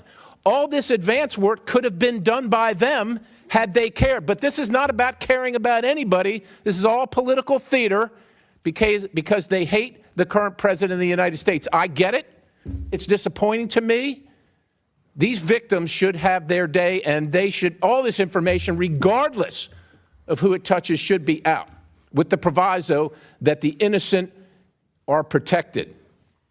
I know that's not of any interest to you. I get it. That's unfortunate. I yield the balance of my time to the gentleman from Louisiana. I thank the gentleman for yielding. Mr. Chairman, earlier I asked unanimous consent to receive into the record the actual subpoena presented to the Honorable Pam Bondi by this committee regarding the DOJ's release of the investigative files on Jeffrey Epstein that was dated the 5th of August. I'd like to enter into unanimous consent associated with that entry, the letter written by this committee on August the 5th to Attorney General Pam Bondi, referencing the subpoena and giving specific instructions. Without objections ordered. I'd like to also enter into the record actually, I don't believe this has been released prior to right now, is the schedule associated with the subpoena. This is 1, 2, 3, 4 pages of specific instructions from this committee regarding the subpoena delivered on August the 5th. Now, unanimous consent. Without objection to order. Schedule as well. I'm sure the media will be fascinated with that. So the professionalism that this committee has pursued, to clarify for the citizenry, the professionalism that this committee has embraced and pursued has been squared away, impeccable. And that includes recognition that the Department of Justice, as stated in the subpoena, is to comply with redaction procedures of established law and criminal justice, long-standing procedures. So I heard someone mention 5 million files. That is the first time I've heard 5 million files. But I know that there were originally 250,000 files, and the Trump administration found another 600,000 files. So we were talking about, to round it off, 1 million files. Every one of those individual documents has to be reviewed by agents of the DOJ and their supervisors before they can be officially approved for release. That's the law. The DOJ has 400 agents working full-time on just releasing these documents. Now, you may argue that at the end of the day, you want to see the release of what they completed that day. I would say that's a fair narrative for discussion.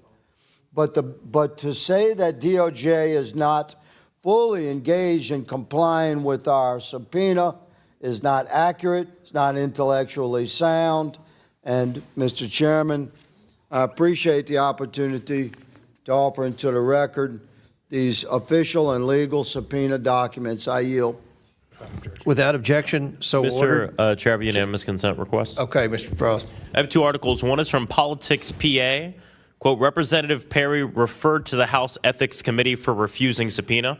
Without objection, to ordered. The other one's a CNN article. GOP reps Perry and Biggs formally object to subpoena from House January 6th Without committee. objection, to ordered. Chair recognizes Ms. Crockett from Texas. Thank you so much, Mr. Chair. I have sat here listening, and I am quite perplexed. It does take me back to my legal days. And so when I think about a subpoena, one of the things that we normally look at when we are trying to determine whether or not contempt is going to be ushered into the conversation is whether or not there's been substantial compliance and what it means to actually look like you have substantially complied. It means that you're taking reasonable steps to follow a court order, that you're acting in good faith, and typically that serves as a defense. So if we are still crafting the parameters of said subpoena, for instance, my colleague, Mr. Walkinshaw, just asked whether or not this would be limited to the Epstein subject matter. For me, if they responded at all, then there is some sort of compliance, which they did. They didn't just throw the bird. They didn't just say, forget it. But more importantly, I just want to point out that we are living in an age of hypocrisy, because my other colleague just pointed out that Mr. Perry sits here and somehow sits in judgment of others. Frankly, that is what people are kind of getting annoyed by, is the hypocrisy, because Mr. Perry still has an outstanding subpoena that was never complied with. In addition to that, he talked about we need to care for the victims. Somebody correct me if I'm wrong, and I will yield my time. But I don't believe that Mr. Perry ever signed off on the discharge petition in the first place. So I don't know if he is just doing what he believes is politically expedient, but I will tell you this. I refuse to be a puppet, because Democrats tend to be of goodwill. We always want to do the right thing. We are always trying to follow the rules and follow the law. Unfortunately, we are living with an administration that does not care. We just want some type of parity. So for instance, we all want to hear from President Clinton. If for some reason you said, we will give you, say, Pam Bondi, and then we've got President Clinton with it, or say maybe President Trump and President Clinton, two presidents, because we know that both presidents actually had a relationship with Jeffrey Epstein. But what looks political and looks like one can get away with everything, especially since that's what the Supreme Court has stated, That's why it looks like it's just gamesmanship. You only care about following the rules so long as you can invoke those rules on what is typically perceived as your political enemies. This is why we are falling apart in this country. We are supposed to be about checks and balances. It should not matter whether or not you're associated with the Democratic Party, the Republican Party, independent, or whomever, whether you're rich, whether you're poor, whether you're middle class, whether you're a black immigrant or whatever. But it seems like we only have a political agenda in this committee, and that's why everything goes off the rails. You only love law enforcement when they're going after black, brown, immigrants, that kind of folk, right? But on January 6th, you didn't care about law enforcement because they still don't have their plaques up. We continue to do the right thing and say, yes, apply the rules equally across the board, and then y'all play in our faces and you only apply it to one side. I am asking for one commitment, and then I will yield to the ranking member. Mr. Chair, will you commit to me, as the chair of probably the most important committee in this Congress, especially in this moment where people are concerned about the level of corruption that exists within this committee, will you promise me that you are good for doing whatever is right and following the evidence, no matter who is on the other side of that evidence? Yes, Yes, and that is okay. why I subpoenaed the estate. And we had no idea what was, nobody knew. Nobody knew I what was in the understand, but- estate documents. And I, without hesitation, subpoenaed the estate. We've subpoenaed the Department of Justice. And that's where we got the birthday letter. We subpoenaed Because the of estate. Hold on, the Mr. subpoena, Chair. right. Okay, we got the birthday letter, but we can't just get the evidence and then not follow up on the evidence that we actually get. I will relinquish the rest of my time to the chair. Thank you. I just want to just really clarify Chairman one. Riker. Thank you very much, Representative Crockett.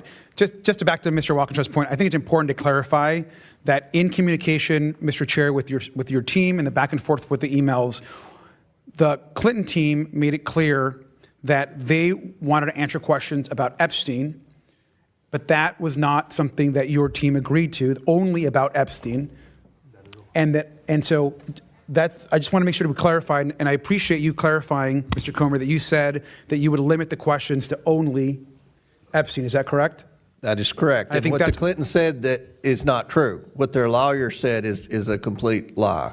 Well, I'm glad that you clarified for them, because it's been their impression that it's been. I'm just telling you, it's been their impression. He's paid them too much money then over the last 5 months. And sir, I'm just reading emails, and I'm just reading the back and forth between them and your team. It's been their impression that those questions were going to be beyond just Epstein, and so I'm glad that's been clarified. So thank you, Mr. Walkinshaw. Chair recognizes Mr. McGuire from Virginia. Thank you, Mr. Chairman. I agree with you. 5 months is plenty of time. The Clintons are doing everything they can to avoid questioning. And the American people want to hear from the Clintons. You know, Bill Clinton brought Epstein to the White House 17 times. He had him on, and Bill Clinton was on the Epstein airplane 26 times. So the American people want to hear from them. I don't understand why our friends on the left can't understand that. They support these crazy policies like open borders, 20 million people coming to our country. They've been robbing, raping, and killing the American people. You know, Lake and Rowley would still be alive. And instead of protecting law-abiding citizens, they defend the criminals, and they want to have a defund the police movement. It makes no sense. These criminals they put back on the street, recommit the same crime, and they're like, why did they commit the same crime? All Americans have the same goal, the same American dream. We want to live, work, and raise our family in peace. We just might disagree on how to get there, but the Democrats seem to always be wrong. The American people don't want boys undressing in girls' locker rooms. But for some reason, the Democrats support that. 5 months is plenty of time. The American people want to hear from the Clintons, and they said they had no relationship, but they definitely did. And with that, I yield the remainder of my time back to Ms. Luna. Thank you. I just kind of wanted to point out, first of all, specifically to the letter, the hand sketch that was allegedly the president's. I believe there's a $10 billion lawsuit that was filed that, according to the president, the organization that published that is actually trying to currently settle, so just to clarify. But aside from that, I wanted to actually ask Mr. Min a question, if he's here still, if he would be willing to vote for a contempt in the Clintons if they refuse to come in and testify on a fine of about $1,000 a day until they comply with the subpoena. But I don't know if he's here. Is he still here? No. Okay. Well, I think that that's just something to consider. We have the ability to do those fines, and I think that that needs to be considered, especially if, optically there is reason for pause for Democrats not wanting to vote for that based on the fact that President Clinton was a former president. I understand the optics of that, and I also understand re-elections. However, nonetheless, the Clintons are defying a subpoena, and so sometimes financially people can be motivated, especially if there's a fine, and that's something that we actually all reserve the right to vote on. And I think that that's actually a very good option, especially being that most Americans would go to jail for defying subpoenas. And so I do not think that there needs to be any special accommodations made, especially given the nature of this, but I do think that that can be a tool to motivate. So I'd like to suggest that to you, Chairman Comer, also to you, Ranking Member Garcia, that would be a good method that we specifically reserve if we choose to use alternative means of contempt. Representative, would you yield to me for a question? Yes. So it seems like you're open to changing this, what we're voting on today, so that way we can get to a place where we actually hear from them. Is that right? Is that what I'm hearing? What I want, yes, I would like to have the Clintons coming into Congress to give a transcribed deposition. Yeah. I think that Chairman Comer has made that clear, but I also think having just Garcia and Comer drive all the way up to New York without that, I think that optically that sends a very bad message as the separation of powers and authorities Congress has. And then I also too think that it's kind of a slap in the face to people that typically would not have those accommodations made for them. Yeah. With that also, being a part of this, I think that, Bill Clinton specifically said he wants the files to be released. And I think that we also need to consider the fact that there is a judge. I know Mr. Garcia disagrees with me on this, but based on the email that I have seen on Judge Paul Engelmeyer, if you have someone that is ordering the DOJ to do a second scan of the files, if it's politically motivated, that's impeding an investigation. And I'm tired of judges, if they get involved in investigations in Congress, trying to obstruct. And so just putting this out there, I'm going to be trying to impeach that judge unless he can basically give a waiver, let the DOJ release the files immediately. Yeah, and just real quick, I just want to say on the general thing, I agree. I mean, I think it would be best if the ranking member and chair can huddle and figure out how we can change it so we can actually hear from them. Because my concern too, and the other thing is, there's no faster way to make sure that we never actually hear from them in person than moving forward a criminal contempt that says put them in jail. I mean, we're just not going to hear from them for our investigation. And so, I mean, I agree if they can come to something to figure out how can we move forward in a way where we're actually, there's a pathway to hear from them.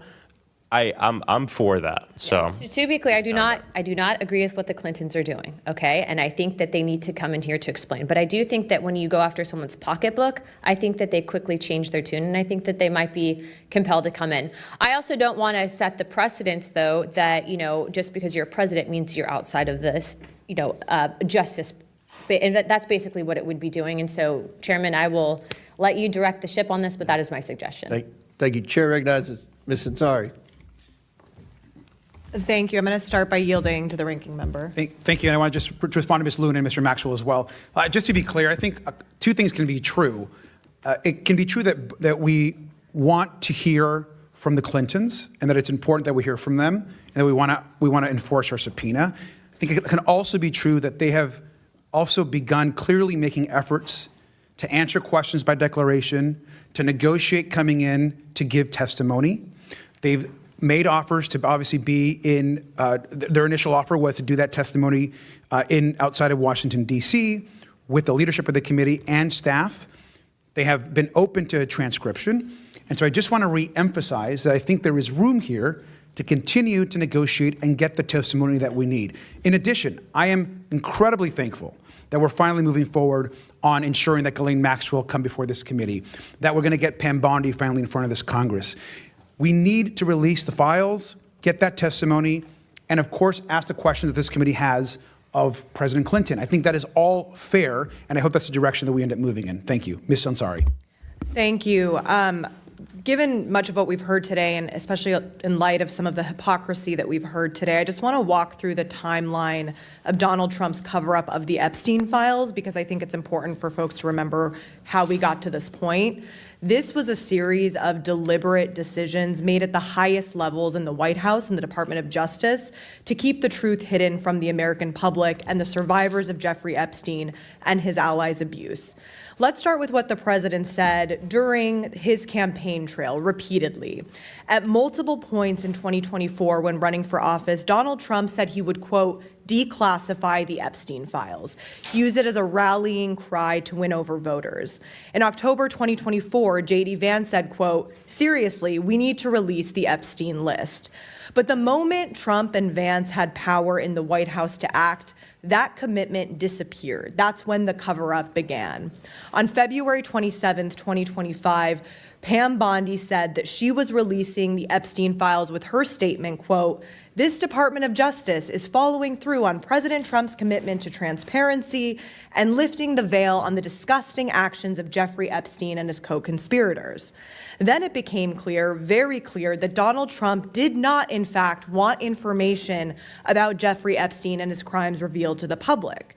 Starting in July 2025, Donald Trump began to gaslight the public. He said, quote, are you still talking about Jeffrey Epstein?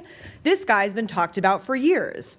This is the point when Congress stepped up. On July 23rd, Congresswoman Summer Lee moved in this very committee to subpoena the full and unredacted Epstein files. And just to be clear, because of that subpoena, the Department of Justice and Pam Bondi have been required by law to provide the Epstein files to this committee since the summer of 2025.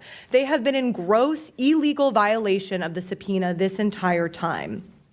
To my Republican colleagues on this committee, do you remember that subpoena, the lawful congressional oversight subpoena from July 23rd? Pam Bondi has been in violation of that for 6 months now.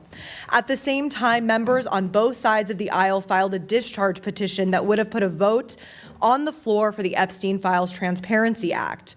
For a moment, the petition was one signature away from forcing a vote in the full House. And what did Mike Johnson do? He shut down Congress. He refused to swear in our colleague, Adelita Grijalva, for a historic 7 weeks in order to keep her name off the list. He forced the American public to endure a government shutdown to protect Donald Trump and to cover up the Epstein files. And when it finally came to the floor and it became clear that the bill would pass overwhelmingly, only then did he endorse and then sign the bill so that he wouldn't lose. This required the DOJ to release the unredacted Epstein files publicly by December 19th. The DOJ has blown past that deadline, releasing only 1% of the files, which is patently absurd. And the files they did release were heavily redacted, which is completely illegal according to the law. On December 23rd, the DOJ said they miraculously discovered over 1 million files related to Epstein. All of these patterns are an attempt to slow down the release and fail to meet the lawful deadlines are consistent and coordinated. This is all part of an intentional cover-up, which leads to the unavoidable question, who is the president protecting when we know he only cares about one person? I guess I'll end with my question to the chairman. The Attorney General, Pam Bondi, has violated the subpoena issued by this committee. We should be holding her in contempt to remain fair and to remain transparent. And so I ask that you do that if you really, truly want to be fair and care about the justice for the victims here. May I respond? We have been very clear. We expect those documents. She has complied. She's turned over documents. In the 1% in the beginning, not you all compliant. complained and said the first document dump didn't have enough redactions, and the second document dump had too many redactions. So they're trying to get this, and I believe Mr. Chairman, that with we all- will get those documents I very hear soon. you. I have been assured I we're hear going to you. get those If I could documents very respond. soon. I hear you, but with all due respect, given everything that she herself stated in February of last year, her own statements in front of the entirety of the American public saying, we have the documents. They are ready to go. Mm-hmm. The subpoena from this committee was issued in July. And nobody And on they our never side, got to work. nobody on our side is defending Pam Bondi. I So can then assure she you. should be held in contempt. If we are She going to is hold complying with, President they have Clinton in turned contempt, then we have to documents hold Bill over. Clinton. They have turned documents over, and every time they do, One you all person of the complain documents, about you too know many that's redactions, egregious. not enough redactions. So, That is unacceptable. It has been 6 months, all right, your and there's time, been your time's nothing expired, and we want the documents. We've made that very clear. Chair recognizes Mr. Crane. Can I do unanimous consent first? Okay, before I recognize Mr. Crane, we'll let. Thank you. I just want to do a unanimous consent request. This is actually an email that has been sent to your team, Mr. Comer, and our team from the Clinton lawyer and the Clintons that basically says, to be clear, we are not objecting to a transcript and never have. Please make that clear during today's testimony. That was sent to you, Mr. Comer.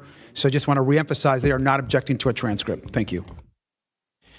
And before I recognize Mr. Crane, let me reply. We just got that email, and we have spent 5 months trying to get acceptable terms that I think everyone within any sense of fairness would agree needs to occur. After we hold this vote, hopefully it'll be a bipartisan vote. They're going to have 2 weeks before this bill is on the floor. They're going to have 2 weeks before the full House votes on it. And make no mistake, to the Clintons and their lawyers, this bill will pass, and I believe it will pass with Democrat votes, even though I've heard Democrat leadership is whipping to try to get you all to vote no on this.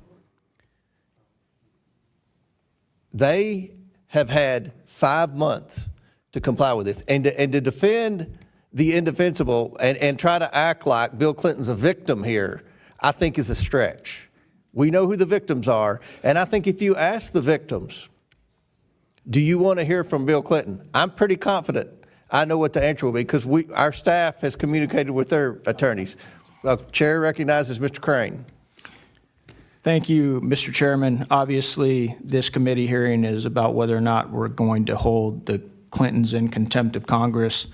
I strongly recommend that we do, especially in pertaining to the release of the Epstein files and trying to get to the bottom of what exactly went on there and how Jeffrey Epstein was allowed to continue doing what he was doing and abusing so many people for so long. It's interesting when I look at the history of the Congress and look at the fact that Peter Navarro, former Trump trade advisor, who defied the January 6th committee subpoena, was sent to prison for 4 months.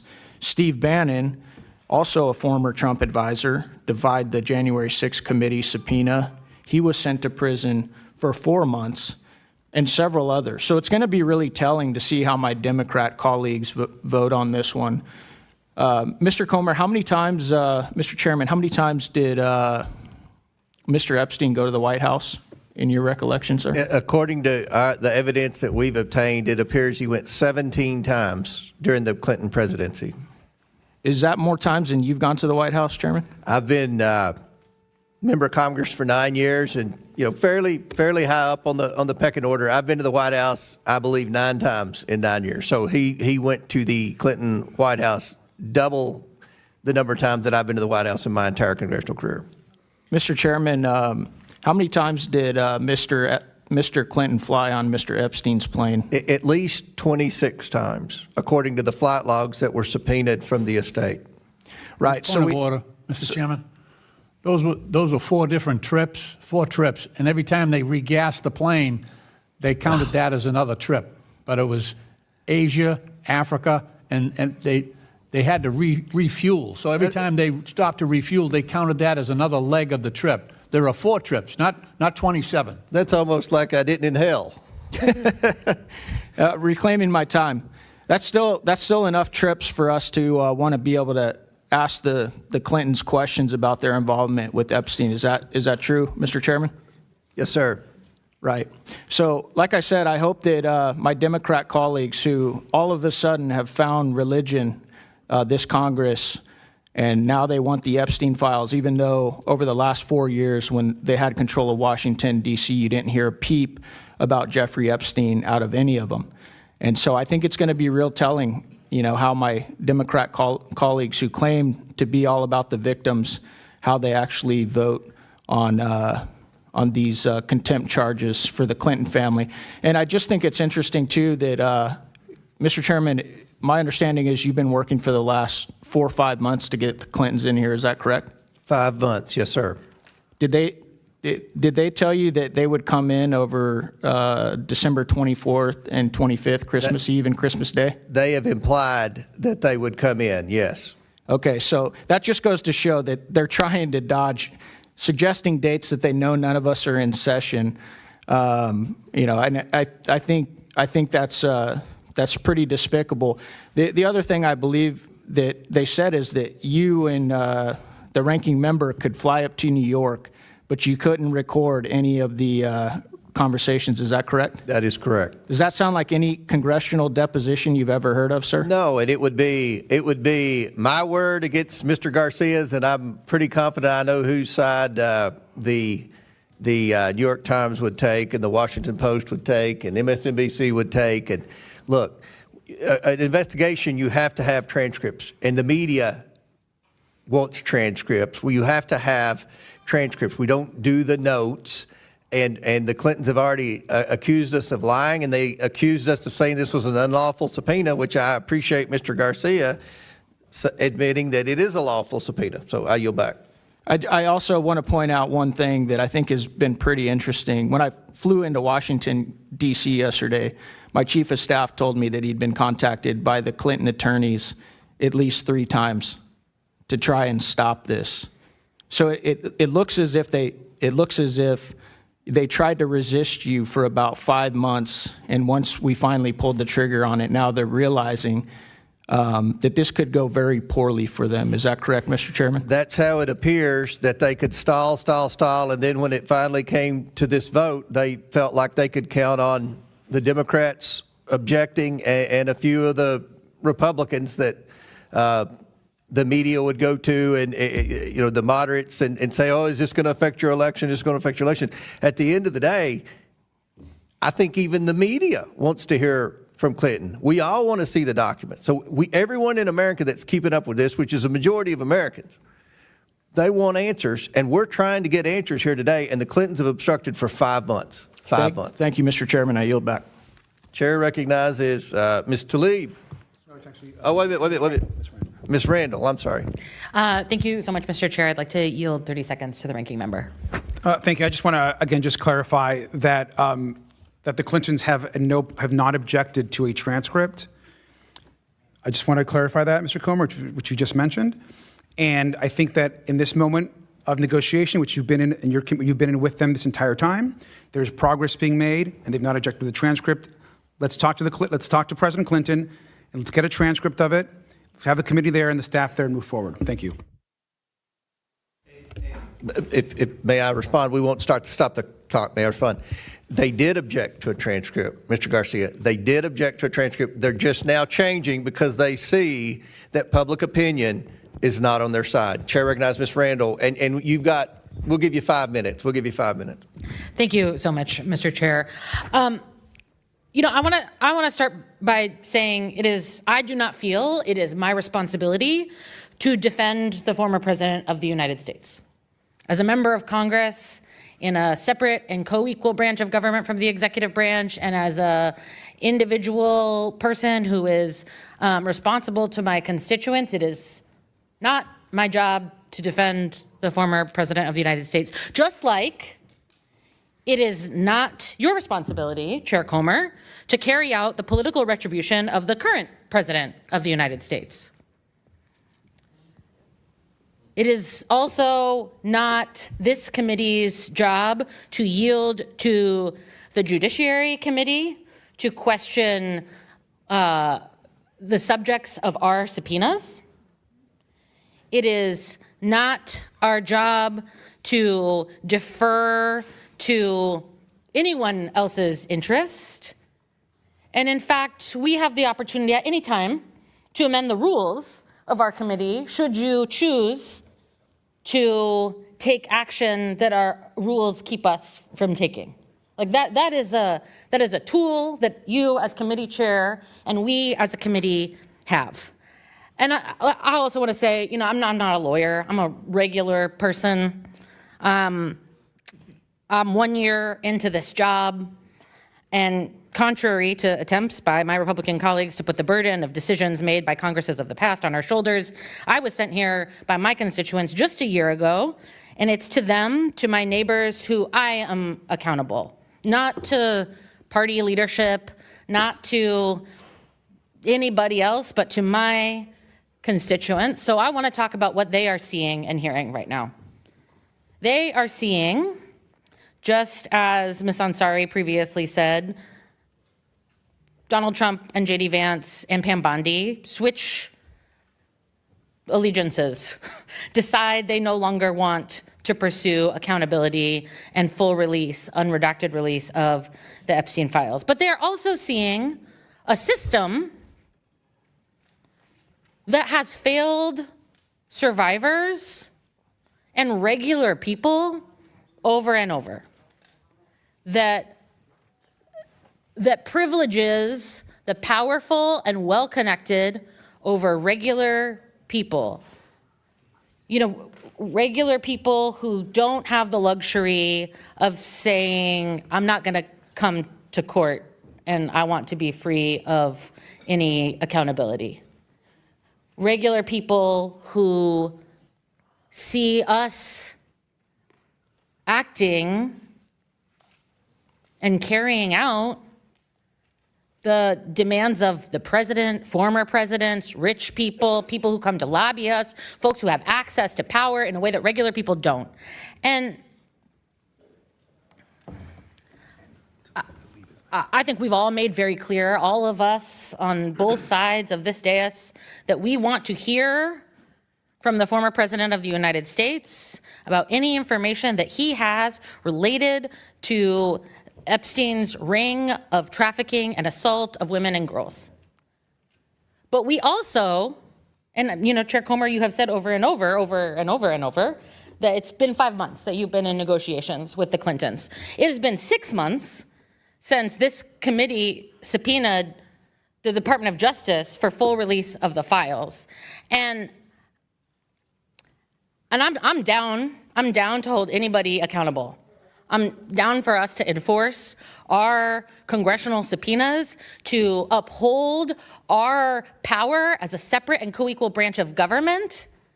But I want to call the question, will my colleagues on the other side of this dais also hold accountable the Attorney General that has been illegally withholding evidence that has been subpoenaed by this committee and in a bipartisan law passed on the floor of the House?